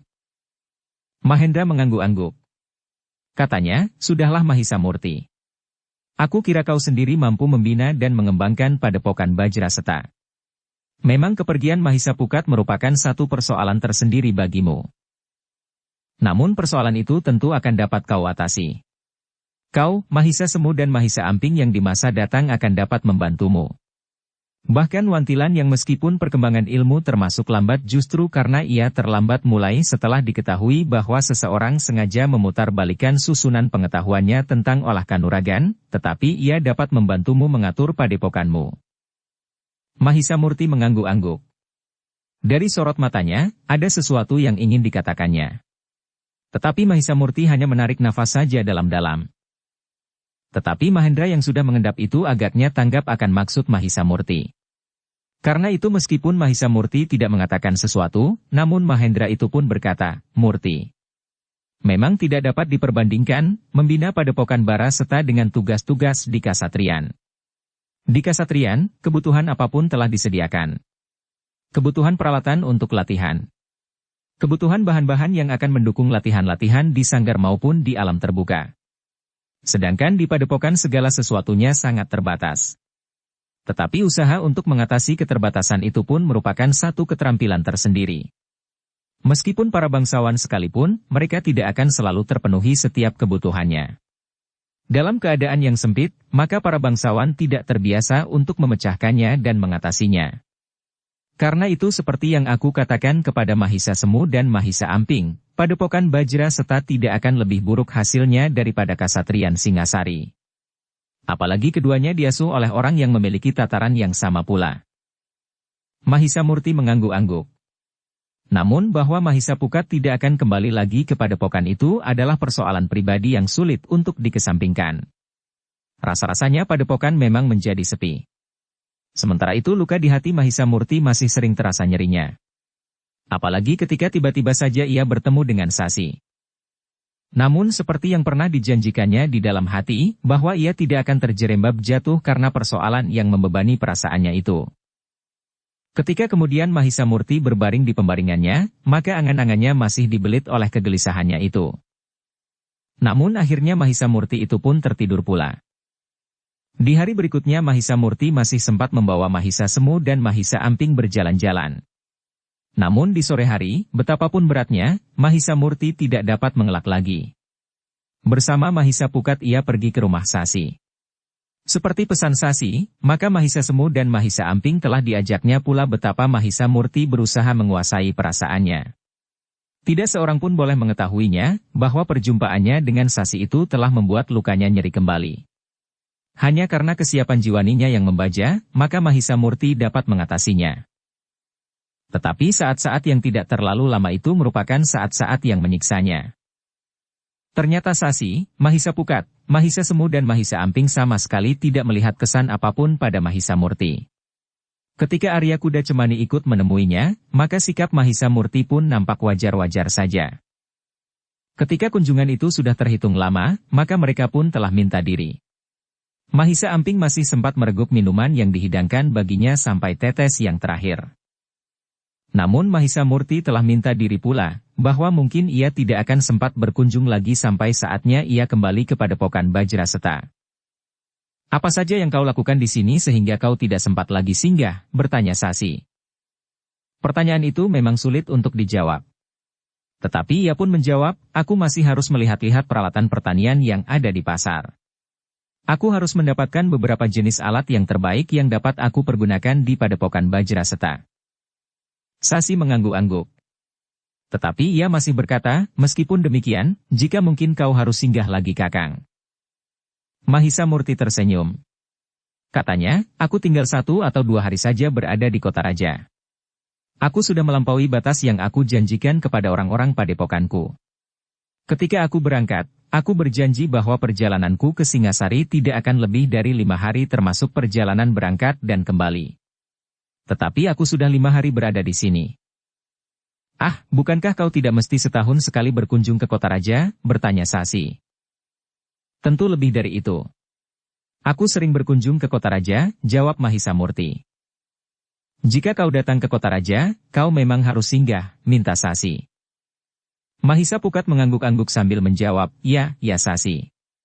Aku tentu akan selalu singgah kemari." Mahisa Murti meninggalkan rumah Sasi dengan barut-barut merah di bibir luka hatinya yang sudah mulai kering.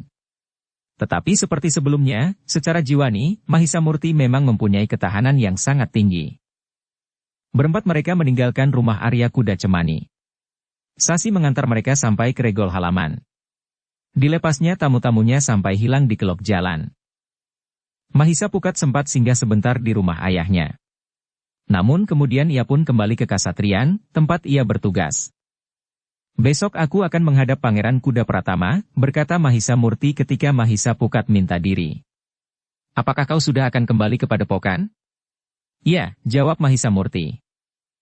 "Begitu tergesa-gesa? Apakah seluruh sudut kota raja telah dilihat oleh Mahisa Semu dan Mahisa Amping?" bertanya Mahisa Pukat. "Belum. Tetapi aku sudah terlalu lama pergi. Kau tahu bahwa aku hanya minta diri untuk 5 hari termasuk perjalanannya. Sedangkan aku sudah lebih dari 5 hari berada di sini," jawab Mahisa Murti. Mahisa Murti mengangguk-angguk. Katanya, "Biarlah. Aku akan menyampaikannya kepada Pangeran Kuda Pratama." "Terima kasih," sahut Mahisa Murti. Sepeninggal Mahisa Pukat, maka Mahisa Murti pun masih berbincang cukup panjang dengan ayahnya. Sementara itu Mahisa Semu dan Mahisa Pukat duduk di serambi depan sambil bermain macanan. Bahkan setelah mereka makan malam pun mereka masih saja berbincang-bincang, sementara Mahisa Semu dan Mahisa Amping yang sudah letih bermain-main telah pergi ke pembaringan. Di keesokan harinya Mahisa Murti, Mahisa Semu, dan Mahisa Amping telah menghadap Pangeran Kuda Pratama untuk mohon diri, karena di hari berikutnya pagi-pagi benar mereka akan kembali ke Padepokan Bajraseta. Pangeran Kuda Pratama telah mengucapkan terima kasih atas kunjungan Mahisa Murti ke Kasatriyan. Dengan nada kebapakan Pangeran Kuda Pratama itu berkata, "Aku berdoa, semoga Padepokan Bajraseta akan berkembang sesuai dengan harapanmu. Jika Mahisa Pukat ada di sini, bukan berarti bahwa ia harus terpisah dari padepokan itu. Tetapi kelak akan nampak, bahwa Padepokan Bajra Seta adalah saudara kandung dari perkembangan ilmu di Kasatriyan Singasari. Pada kesempatan itu, Mahisa Murti telah minta diri pula kepada para bangsawan muda yang menjadi murid Mahisa Pukat di Kasatriyan itu. Bahkan Mahisa Murti pun sempat minta diri pula kepada Empu Sidikara yang akan menjadi kawan bertugas dengan Mahisa Pukat di Kasatriyan. "Besok pagi-pagi sekali aku ada di rumah," berkata Mahisa Pukat kemudian ketika Mahisa Murti, Mahisa Semu dan Mahisa Amping meninggalkan Kasatriyan. Demikianlah. Maka hari itu adalah hari terakhir bagi Mahisa Murti, Mahisa Semu dan Mahisa Amping berada di kota raja. Karena itu, maka mereka menyempatkan diri untuk pergi ke pasar membeli beberapa jenis alat-alat yang belum mereka miliki di padepokan. Mereka membeli beberapa jenis peralatan pertanian yang dapat mereka contoh pembuatannya untuk dapat dikembangkan di Padepokan Bajra Seta dan di padukuhan-padukuhan di sekitarnya. Di sore hari, mereka bertiga sengaja tidak pergi kemana-mana. Mereka justru berbenah diri karena esok pagi-pagi sekali mereka akan meninggalkan kota raja. Di malam hari, Mahisa Murti pun tidak berbincang sampai larut malam dengan ayahnya. Ketika malam memasuki masa sepi uang, maka Mahisa Murti pun telah berada di pembaringan, sementara Mahisa Semu dan Mahisa Amping telah tidur dengan nyenyak. Pagi-pagi benar di hari berikutnya, mereka telah siap. Pembantu di rumah Mahendra telah menyiapkan minuman dan makan pagi yang hangat. Sebelum Mahisa Murti, Mahisa Semu dan Mahisa Amping meninggalkan rumah Mahendra di belakang Istana Singasari, maka kepada mereka telah dihidangkan makan pagi. Ternyata Mahisa Pukat memenuhi janjinya. Ia memang datang ke rumah ayahnya untuk melepas keberangkatan saudara-saudaranya kembali ke Padepokan Bajra Seta. Ketika kemudian langit menjadi semakin terang, maka Mahisa Murti, Mahisa Semu dan Mahisa Amping pun telah minta diri kepada Mahendra dan Mahisa Pukat. Mumpung masih pagi, maka mereka telah berangkat menuju ke Padepokan Bajra Seta. Mahendra masih memberikan beberapa pesan kepada Mahisa Murti agar ia berusaha dengan sungguh-sungguh untuk membina dan mengembangkan padepokan yang telah dibangunnya. Tetapi ia pun masih juga berbisik, "Tetapi kau tidak boleh tenggelam tanpa memenuhi kelengkapan kemanusiaanmu. Maksudku, kau adalah seorang laki-laki wajar yang sepantasnya mempunyai sisihan." Mahisa Murti menarik nafas dalam-dalam. Ia tahu ayahnya bermaksud baik. Ayahnya tidak ingin melihat ia berlarut-larut hanyut dalam arus perasaannya yang terluka. Sejenak kemudian maka ketiga orang itu pun telah berpacu di jalan-jalan kota. Mereka memang tidak memacu kudanya terlalu cepat. Apalagi menjelang fajar jalan-jalan mulai terisi oleh orang-orang yang pergi ke pasar.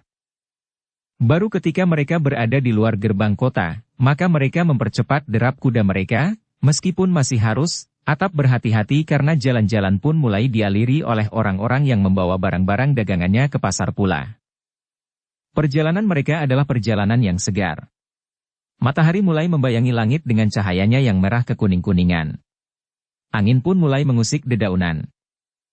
Mahisa Amping seperti biasanya berada di paling depan. Kudanya berlari-lari gembira sebagaimana penunggangnya. Di belakangnya Mahisa Semu dan Mahisa Murti mengikutinya saja seberapa cepat Mahisa Amping melarikan kudanya. Ternyata perjalanan mereka tidak menemui hambatan. Mereka berkuda sampai matahari memanjat tinggi. Cahayanya mulai terasa panas di kulit, sehingga keringat pun mulai membasah. Ketika terik matahari bagaikan membakar kulit, maka mereka pun sempat beristirahat di sebuah kedai. Bukan saja penunggang-penunggangnya yang sempat beristirahat serta minum dan makan, tetapi demikian pula kuda-kuda mereka. Setelah puas mereka makan dan minum, maka mereka pun segera melanjutkan perjalanan mereka. Memang tidak ada gangguan di perjalanan. Sementara itu, orang-orang di Padepokan Bajra Seta sudah menanti kedatangan mereka. Mahisa Murti yang meninggalkan padepokan itu hanya untuk 5 hari termasuk perjalanan, ternyata telah melampaui waktu yang direncanakan sehingga Wantilan yang bertugas di padepokan menjadi gelisah. Apalagi karena Wantilan yang telah pernah ikut dalam pengembaraan yang dilakukan oleh Mahisa Murti dan Mahisa Pukat. Banyak persoalan yang dapat timbul di sepanjang jalan. Demikian pula persoalan akan dapat timbul di perjalanan mereka ke atau dari Singasari. Karena itu ketika Mahisa Murti, Mahisa Semu dan Mahisa Amping sampai di padepokan, maka mereka pun telah disambut dengan gembira. Namun dalam pada itu, demikian mereka berada di padepokan, Mahisa Amping langsung menuju ke sanggar. Seakan-akan anak itu ingin melihat, apakah sanggar itu masih ada di tempatnya. Demikian pula alat-alat yang ada di dalamnya. Mahisa Amping menarik nafas dalam-dalam, demikian ia berdiri di pintu sanggar. Dipandanginya ruang yang tidak terlalu besar, alat-alat yang sederhana dan bahan-bahan yang seadanya yang ada di sanggar itu. Selagi Mahisa Amping merenung, maka Mahisa Semu telah berdiri di belakangnya sambil bertanya, apakah kau sedang memperbandingkan sanggar kita dengan sanggar di Kasatriyan? Ya, jawab Mahisa Amping, tetapi aku tidak lagi bermimpi untuk memiliki sanggar seperti itu. Kenapa? Bertanya Mahisa Semu. Aku telah memiliki apa yang ada di sanggar Kasatriyan itu. Karena itu, maka aku tidak lagi memerlukan sanggar yang lain, jawab Mahisa Amping. Mahisa Semu tersenyum. Katanya, ya, kita sudah memiliki segala-galanya. Seperti yang dikatakan oleh Ki Mahendra, apa yang ada di sanggar ini dan apa yang ada di sanggar Kasatriyan, mempunyai kelebihannya masing-masing. Mahisa Amping mengangguk-angguk. Ia pun kemudian melangkah menyusup di sela-sela alat-alat yang ada di sanggar itu. Bahkan kemudian Mahisa Amping telah meloncat dan berdiri di atas palang bambu ulung yang menyilang di tengah-tengah sanggar. Dengan tangkasnya anak itu berloncatan dalam keseimbangan yang sangat baik. Kau tidak kalah tangkas dari bangsawan-bangsawan muda di Kasatriyan itu, berkata Mahisa Semu. Lalu katanya, apalagi jika palang yang kau pergunakan itu palang kayu yang sama sekali tidak lentur. Kau tentu akan nampak semakin tangkas lagi. Ah, tentu tidak. Tetapi bagaimanapun juga, kita di sini mempunyai kesempatan yang sama dengan mereka yang ada di Kasatriyan, jawab Mahisa Amping. Bagus, Mahisa Murtilah yang menjawab sambil melangkah masuk diikuti oleh Wantilan. Perbedaan alat-alat yang kita pergunakan dan dipergunakan di Kasatriyan tidak dapat dipergunakan sebagai alasan untuk menganggap wajar jika kalian tertinggal oleh saudara-saudaramu di Kasatriyan. Apakah mereka juga saudara-saudara kita? Bertanya Mahisa Amping. Ya. Setidak-tidaknya saudara yang bersama-sama menyadap ilmu dari sumber yang sama, jawab Mahisa Murti. Mahisa Amping mengangguk-angguk. Katanya, ya Kakang. Aku akan berusaha sebaik-baiknya, bahwa aku tidak akan tertinggal oleh saudara-saudara kita di Kasatriyan. Apalagi dengan alasan bahwa alat-alat serta sanggar kita kurang memadai dibandingkan dengan sanggar yang ada di Kasatriyan itu. Mahisa Murti menepuk bahu Mahisa Amping sambil berkata, bagus. Tetapi kau tidak perlu berlatih sekarang juga. Kau perlu beristirahat. Bukankah kita masih mempunyai banyak waktu? Mahisa Amping mengangguk-angguk. Tetapi ia tidak menjawab. Namun sejenak kemudian, maka mereka pun telah keluar dari sanggar. Sementara sambil tersenyum Mahisa Murti menceritakan kepada Wantilan bahwa Mahisa Amping sempat melihat-lihat sebuah sanggar yang sangat lengkap dengan peralatan yang bagus sekali di Kasatriyan Singasari. Tentu saja, desis Wantilan, sanggar itu sanggar istana. Tetapi ternyata bahwa kegunaannya tidak berbeda dengan alat-alat yang kita punyai di sini, berkata Mahisa Murti seakan-akan bergumam bagi diri sendiri. Wantilan mengangguk-angguk. Tetapi ia tidak menjawab. Dalam pada itu, apa yang telah dilihat di Singasari telah mendorong Mahisa Amping untuk berlatih dengan sungguh-sungguh. Dengan mempergunakan alat yang ada di dalam sanggarnya, maka Mahisa Amping berusaha untuk membuat dirinya tidak kalah dari para bangsawan muda yang berlatih di sanggar yang lengkap di Kasatriyan Singasari. Bahkan Mahisa Amping tidak saja semakin tekun berlatih di sanggar, tetapi juga di luar sanggar. Seperti dikatakan oleh Mahendra, maka kekurangan peralatan yang ada di sanggar dapat dilengkapinya dengan peralatan yang ada di alam terbuka. Itulah sebabnya Mahisa Amping memanfaatkan bebatuan yang berserakan di sungai. Begitu pula pasir di tepian. Mahisa Amping yang mempergunakan tepian berpasir untuk berlatih, maka rasa-rasanya ada yang memberati kakinya, sehingga dengan demikian maka beban itu akan menambah kekuatannya.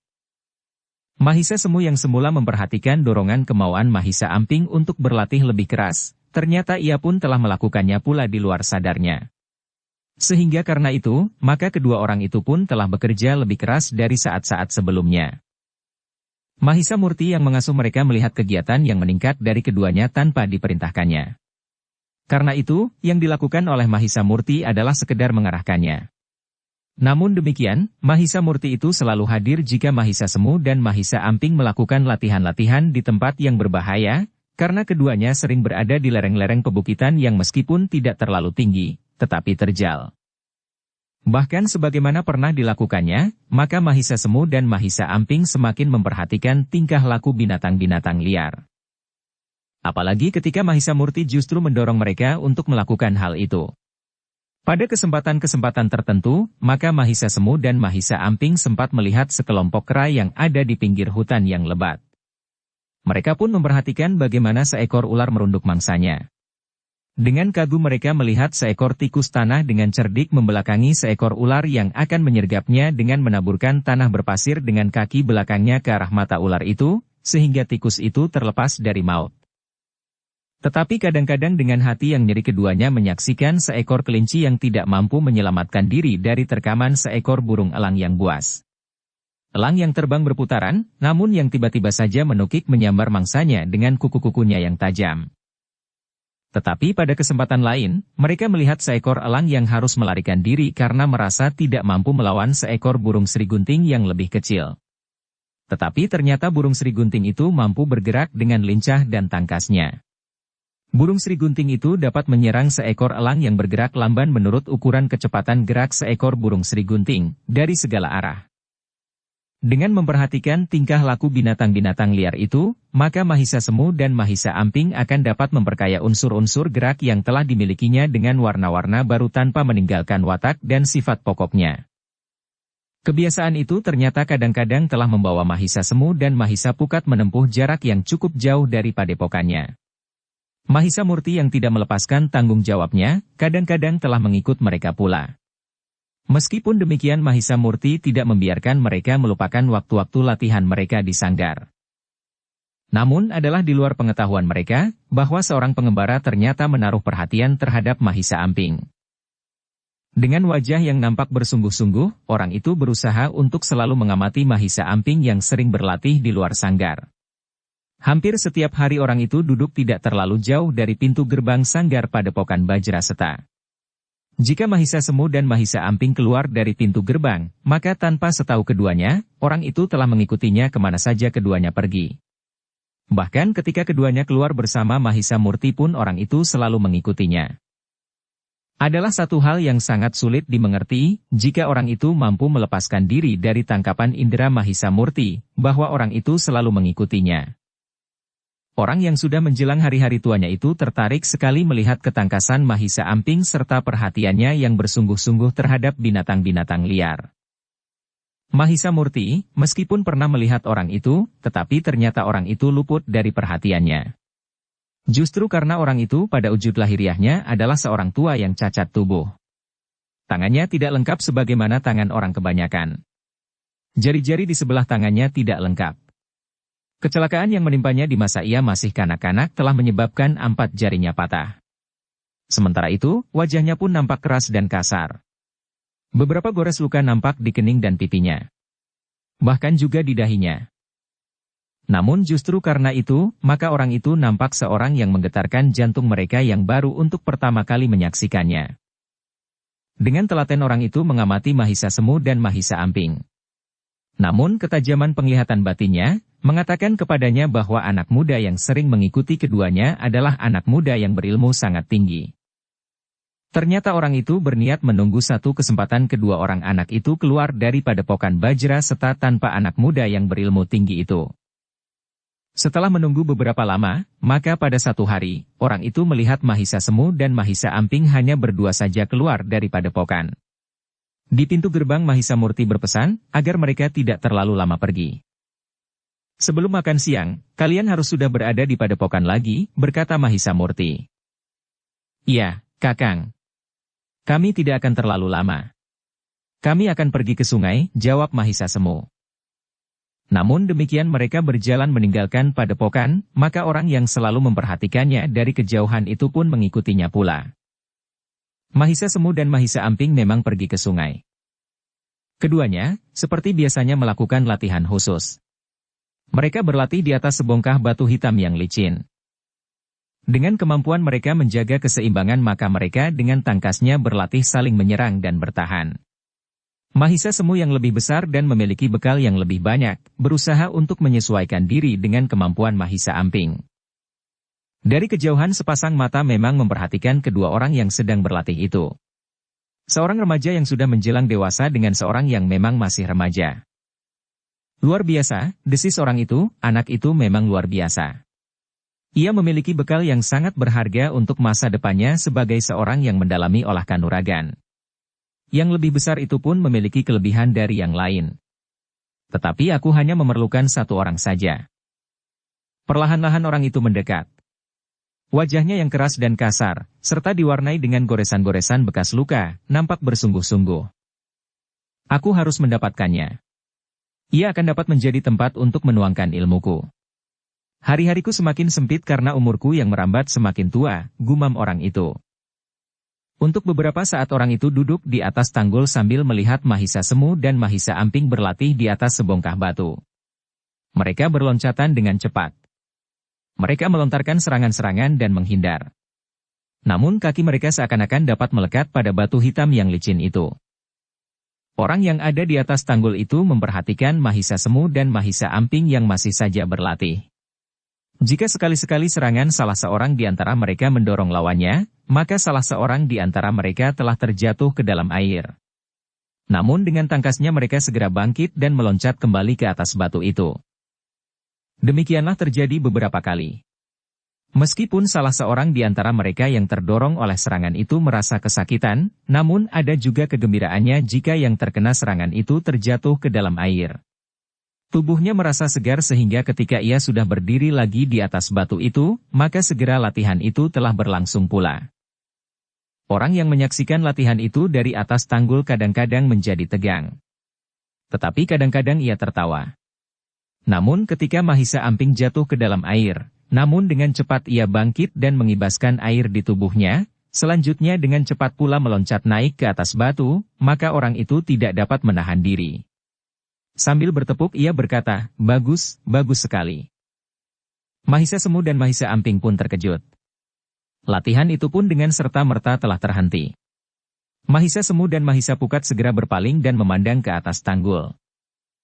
Mereka pun segera melihat, di atas tanggul ada seorang yang cacat tubuh, berwajah keras dan kasar, serta terdapat beberapa gores luka di wajah itu. Mahisa Semu dan Mahisa Amping menjadi berdebar-debar melihat sorot mata orang itu yang bagaikan sorot mata kucing yang melihat dua ekor tikus kecil. Sebelum Mahisa Semu dan Mahisa Amping menyadari sepenuhnya apa yang terjadi, maka orang itu pun telah meluncur turun dari atas tebing. Mahisa Semu dan Mahisa Amping mencium gelagat yang kurang baik. Karena itu, maka mereka pun segera mempersiapkan diri. "Bagus sekali anak-anak," berkata orang itu, "aku kagum atas ketangkasan kalian. Aku kira anak-anak seumur kalian tidak ada yang mampu menandingi kalian dalam olah kanuragan." Mahisa Semu mengangguk hormat sambil berkata, "Terima kasih. Tetapi apa yang kami lakukan sama sekali tidak berarti." "Tentu tidak," berkata orang itu, "kalian memiliki landasan ilmu yang mapan. Tetapi lebih dari itu, di dalam diri kalian memang tersimpan kemungkinan untuk melakukannya. Pada dasarnya tubuh kalian, bentuknya maupun ukurannya, adalah tubuh pilihan. Selain itu, bakat yang kalian miliki jarang sekali tersimpan di dalam diri orang lain. Karena itu, perpaduan antara bentuk tubuh, perbandingan ukurannya, kekuatan dasar serta bakat yang tersimpan, benar-benar hampir sempurna." Mahisa Semu melihat keadaan Mahisa Amping itu. Jantungnya bagaikan berhenti berdenyut. Di luar sadarnya ia meloncat hendak menolongnya. Namun Mahisa Semu tidak tahu apa yang terjadi atas dirinya, ketika tiba-tiba saja Mahisa Semu telah terlempar jatuh pula. Tetapi Mahisa Semu masih dapat bangkit dengan cepat. Sementara itu Mahisa Amping masih saja menggeliat-geliat di dalam air. Meskipun airnya tidak terlalu dalam, tetapi dalam keadaan yang demikian maka Mahisa Amping akan dapat minum air sungai itu terlalu banyak. Hal itu akan dapat membahayakan jiwanya. Tetapi ketika Mahisa Semu akan meloncat mendekati Mahisa Amping lagi, orang itu menggeram, "Jika kau mencoba lagi, maka aku tidak akan menolongnya. Ia akan mati karena perutnya penuh dengan air sungai ini." Mahisa Semu memang membatalkan niatnya. Dengan cemas ia berkata, "Tolong anak itu. Angkat ia dari dalam air." "Ia sendiri meloncat menyuruh ke dalam air itu," jawab orang yang berwajah keras itu. Tetapi ia tidak berniat membunuh diri, Mahisa Semu hampir berteriak. Orang itu pun berpaling ke arah Mahisa Amping yang menjadi semakin lemah. Namun orang berwajah keras itu pun kemudian telah merunduk sambil berkata, "Jangan dekati aku." Mahisa Semu memang tidak berani mendekati orang itu, karena dengan demikian ia akan dapat mengancam hidup Mahisa Amping. Karena itu, Mahisa Semu hanya dapat memandangi orang itu dengan jantung yang berdebaran. Sebenarnya lah orang itu memang menolong Mahisa Amping. Diletakkannya Mahisa Amping menelungkup di atas batu. Kemudian dengan memijit punggungnya, maka air pun keluar dari mulut anak itu. "Anak ini minum terlalu banyak," berkata orang itu, "ini adalah salahmu karena kau mengganggu saat aku akan menolongnya. Tetapi kau harus menyerahkan anak itu kepadaku," berkata Mahisa Semu. "Sekali lagi aku katakan, bahwa anak ini akan aku bawa. Aku ingin menjadikannya muridku. Tidak seorang pun yang dapat mencegahnya," berkata orang itu. "Tetapi kau tidak dapat membawanya begitu saja," berkata Mahisa Semu, "kau harus bertemu lebih dahulu dengan Kakang Mahisa Murti di Padepokan."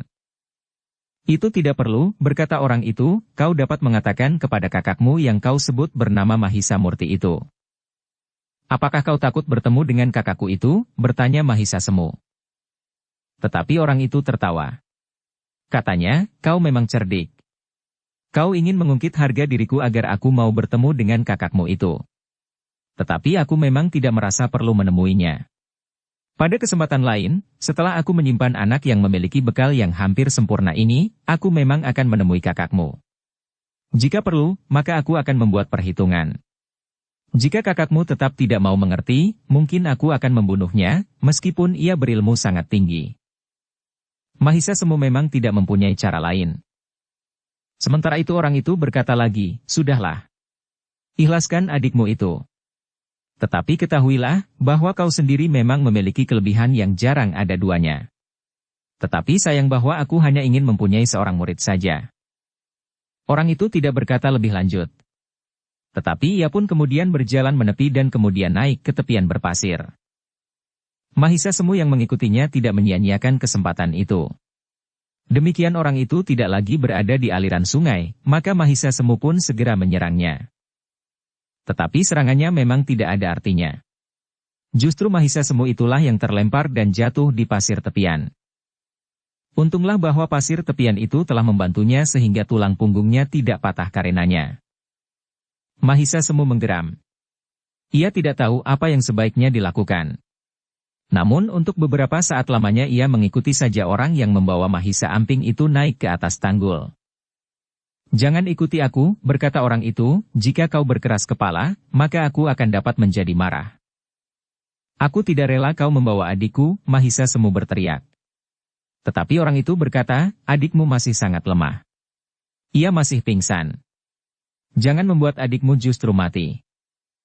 Mahisa Semu benar-benar kebingungan. Tetapi ia masih saja mengikuti orang itu. Ternyata bahwa orang itu memang menjadi marah. Katanya, "Ingat anak muda, jika kau tidak mau mendengarkan kata-kataku, maka aku akan menjadi sangat marah. Dan kau harus tahu, bahwa dalam kemarahan itu, aku akan dapat membunuh seseorang di luar sadarku. Karena itu menjauhlah dan jangan ikuti aku. Bahkan mungkin aku akan dapat membunuh kau dan adikmu bersama-sama." Mahisa Semu benar-benar menjadi kebingungan. Ia tidak tahu apa yang harus dilakukan. Namun dalam pada itu, tiba-tiba saja terdengar suara tertawa berkepanjangan. Seseorang tiba-tiba saja muncul dari balik pohon perdu. Seorang yang berjanggut putih. Namun yang tubuhnya masih nampak segar dan perkasa. Orang yang berwajah keras itu terkejut melihat kedatangan orang berjanggut putih itu. Dengan nada bergetar ia bertanya, "Untuk apa Kakang berada di sini?" "Sambega, aku memang menyusulmu. Ketika aku tahu kau tidak ada di rumahmu, maka aku berusaha untuk menemukanmu," jawab orang berjanggut putih itu. "Untuk apa Kakang Widigda? Kenapa Kakang mencari aku? Bukankah aku bukan momongan Kakang? Aku bukan pula bayi yang Kakang lepaskan di pinggir jurang sehingga Kakang harus mencari aku jika aku tidak kelihatan sehari dua hari. Memang Sambega. Kau bukan momonganku. Tetapi kau adalah adikku. Adik seperguruanku. Karena itu, maka aku merasa berkepentingan jika kau tidak nampak di rumah. Apalagi dalam waktu akhir-akhir ini," jawab orang berjanggut putih yang disebut Widigda itu. Sebaiknya Kakang tinggalkan aku sendiri, biarlah aku pulang sendiri pada saatnya. Aku tahu apa yang akan aku lakukan. Tidak Sambega. Kau tidak tahu apa yang harus kau lakukan. Aku sudah mengira.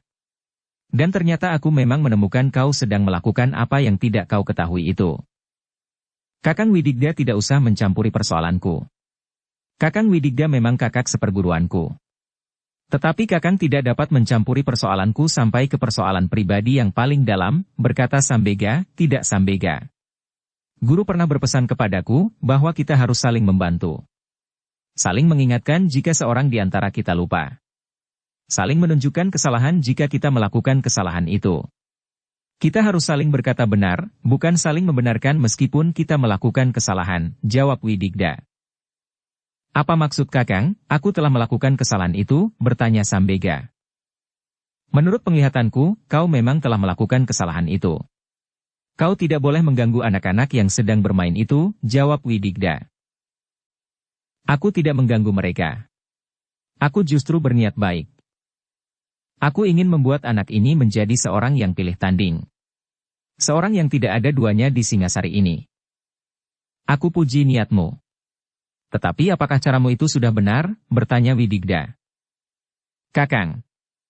Aku memang tidak begitu menghiraukan cara yang aku tempuh. Tetapi karena niatku baik, maka apa yang aku lakukan ini pun baik. Hasilnya pun akan menjadi baik buat aku dan buat anak ini, jawab Sambega. Tetapi apakah itu baik buat kakak-kakaknya? Bertanya Widigda. Sambega memandang Widigda dengan tajamnya. Namun kemudian katanya, Kakang, kenapa Kakang selalu menghalangi aku jika aku mempunyai keinginan yang sebenarnya sangat bersifat pribadi? Kakang juga mencegah ketika aku ingin mengawini anak Empu Kuda Teler Wajah. Sekarang Kakang menghalangi aku mengambil anak yang menurut penilaianku memiliki bekal hampir sempurna ini. Sambega, berkata Widigda, jika kau tempuh jalan wajar, maka aku tidak akan pernah menghalangimu, apapun yang akan kau lakukan. Tetapi kau sering melakukan satu kerja yang merugikan orang lain. Gadis Empu Kuda Teler Wajah adalah seorang gadis yang saat itu sudah dipertunangkan dengan seseorang dan bahkan hampir sampai pada saat upacara perkawinan. Tiba-tiba kau, yang sudah terhitung tua, datang untuk mengambilnya. Belum lagi jika kau bercermin di permukaan air bagaimana wujudmu itu. Maaf, bukan maksudku untuk menunjuk cacatmu. Tetapi sebaiknya kau tahu diri. Dengan demikian maka kau tidak akan melakukan sesuatu yang dapat merugikan orang lain. Kakang. Ketika Kakang mencegah aku mengambil gadis itu, aku dapat mengerti. Aku menurut nasihat Kakang. Tetapi Kakang jangan mencegah aku lagi. Aku memerlukannya. Kakang tahu bahwa aku tidak mempunyai lagi anak yang dapat menyambung bukan saja namaku, tetapi juga mewarisi ilmuku. Jika aku tidak mempunyai seorang istri lagi, maka ini adalah cara yang dapat aku tempuh untuk mendapat seorang anak. Tidak Sambega. Anak itu tentu ada orang tuanya setidak-tidaknya walinya. Kau tidak dapat mengambilnya begitu saja, berkata Widigda. Wajah Sambega menjadi tegang. Sementara itu Widigda berkata, Sambega. Kau tahu bahwa kau tidak akan dapat memaksakan kehendakmu itu jika aku melarangmu. Sambega termangu-mangu sejenak. Namun kemudian katanya, baik Kakang. Aku akan menemui orang tuanya atau walinya atau gurunya atau siapapun yang bertanggung jawab atas anak itu. Aku akan mengatakan kepadanya bahwa anak itu akan aku ambil. Aku akan menukar dengan apa saja yang dikehendakinya. Jika orang itu tidak memberikannya, bertanya Widigda, aku akan menawarkan kepadanya, apakah ia akan mempertahankannya, jawab Sambega. Bagus, mereka pun terkejut mendengar suara itu ketika mereka berpaling, mereka melihat Mahisa Murti berdiri di sebelah sebatang pohon yang tumbuh di antara gerumbul perdu.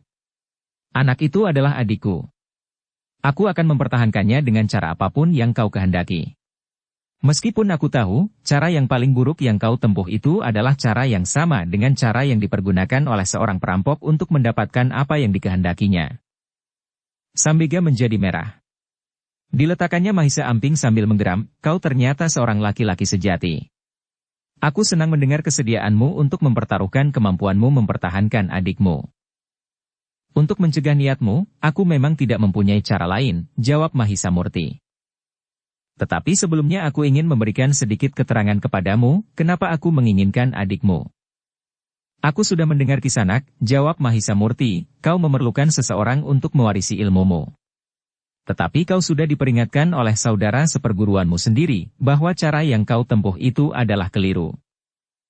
Kisanak, jawab Sambega, aku memang tidak dapat menempuh jalan lain.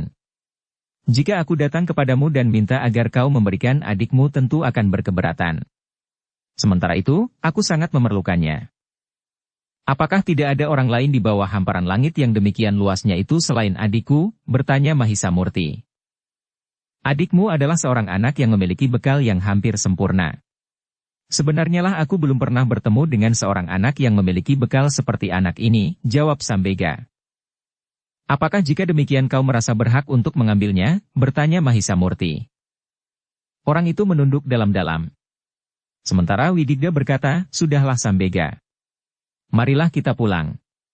Aku akan membantumu mendapatkan seorang anak yang akan dapat menjadi pewaris dari namamu dan ilmumu.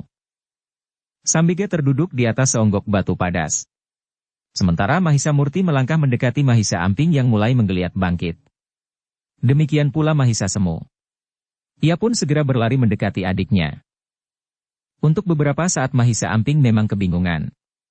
Namun ketika dilihatnya Mahisa Murti dan Mahisa Semu, maka ia pun langsung bangkit berdiri. Ketika Mahisa Amping berpaling ke arah Sambega yang duduk di atas batu-batu padas, maka dilihatnya erang itu mengusap matanya yang basah. Sudahlah, berkata Widigda, kau adalah seorang laki-laki yang berilmu tinggi. Kau juga mempunyai kesiapan jiwani yang tinggi. Karena itu tidak pantas jika kau menangis seperti kanak-kanak. Orang itu masih saja tertunduk dalam-dalam. Sementara Mahisa Murti menjadi heran melihat keadaan Sambega itu. Apa yang sebenarnya terjadi? Bertanya Mahisa Murti. Widigda pun kemudian duduk pula di atas batu padas. Katanya kepada Mahisa Murti, duduklah anak muda. Mahisa Murti tidak menolak. Ia melihat kesungguhan pada mata orang yang bernama Widigda itu. Menurut pembicaraannya dengan Sambega sebelumnya, ia pun berpendapat bahwa Widigda adalah seorang yang baik. Anak muda, berkata Widigda, akulah yang minta maaf kepadamu atas tingkah laku adikku. Mahisa Murti termangu-mangu sejenak. Katanya, jika ia mengurungkan niatnya, maka aku memaafkannya, Kisanak. Aku harap ia memang mengurungkan niatnya, jawab Widigda. Tetapi apakah yang sebenarnya terjadi atas Kisanak itu? Bertanya Mahisa Murti. Namun kemudian dengan tergesa-gesa ia berkata, tentu hal ini bukan urusanku. Tetapi karena persoalannya menyinggung adikku, maka mungkin ada baiknya aku mengetahuinya. Itu pun jika yang berkepentingan tidak berkeberatan. Widigda menarik nafas dalam-dalam. Katanya, baiklah anak muda. Aku kira adikku tidak berkeberatan. Ia memang perlu menjelaskan, kenapa ia telah berbuat demikian. Mahisa Murti mengangguk-angguk kecil, sementara Widigda berkata selanjutnya, anak muda. Adikku yang sudah lewat separuh baya itu pada suatu hari memang mengalami peristiwa yang tidak akan pernah dilupakannya. Rumahnya didatangi oleh 4 orang yang berilmu tinggi yang mendendamnya karena beberapa tahun yang lalu pernah dikalahkan oleh adikku dalam perang tanding. Adikku memang tidak sampai hati membunuhnya meskipun perang tanding itu disepakati bahwa seorang di antara mereka harus mati. Tetapi hal itu ternyata telah membawa ekor yang panjang, orang itu berhenti sejenak. Lalu katanya, perang tanding itu sendiri disebabkan karena persoalan yang sebenarnya sudah lama terjadi. Orang yang mendendam terhadap adikku itu adalah saudara seperguruan kami sendiri. Tetapi persoalan anak perempuan guru kami telah membuat hubungan mereka menjadi retak. Dan bahkan saling bermusuhan. Ternyata Sambegalah yang mendapat kehormatan, diterima baik oleh guru maupun oleh anak gadisnya, suara Widigda itu pun tertahan. Namun kemudian ia memaksa diri untuk bercerita lebih lanjut, bahwa Sambega tidak membunuh lawannya berperang tanding itu telah mengundang bencana. Orang itu justru datang dengan 3 orang kawannya. Mereka menghancurkan rumah Sambega. Melukai Sambega sehingga wajahnya menjadi cacat. Istrinya yang setia dan anaknya satu-satunya terbunuh. Mahisa Murti mengangguk-angguk. Namun Widigda masih berkata selanjutnya, tetapi bukan cacat tangannya. Cacat tangannya dideritanya sejak kanak-kanak. Namun cacat yang lain didapatnya saat ia bertahan terhadap keempat orang berilmu tinggi itu. Mahisa Murti mengangguk-angguk kecil di luar sadarnya. Ketika ia berpaling kepada orang yang cacat itu, maka sekali lagi ia melihat orang itu mengusap matanya. Peristiwa itu telah menghancurkan sendi-sendi kehidupan Sambega yang pada saat itu juga sudah disangka mati. Namun ternyata bahwa ia masih dapat bertahan hidup. Aku menyesal bahwa aku terlambat datang. Meskipun demikian aku sempat mengobati luka-luka Sambega. Bukan saja luka pada kulit dan dagingnya, atau tulang-tulangnya. Tetapi juga bagian dalam tubuhnya. Orang itu terdiam pula. Wajahnya juga nampak menjadi muram. Namun tiba-tiba saja ia berkata, pada dasarnya Sambega bukan orang yang berwatak buruk. Ia kehilangan istri dan anaknya satu-satunya. Itulah sebabnya, maka ia sangat merindukan seorang anak yang akan dapat menyambung namanya dan mewarisi ilmunya. Goncangan perasaan yang pernah dialaminya kadang-kadang telah membuatnya kehilangan keseimbangan dan melakukan tindakan yang tidak seharusnya sebagaimana baru saja dilakukan.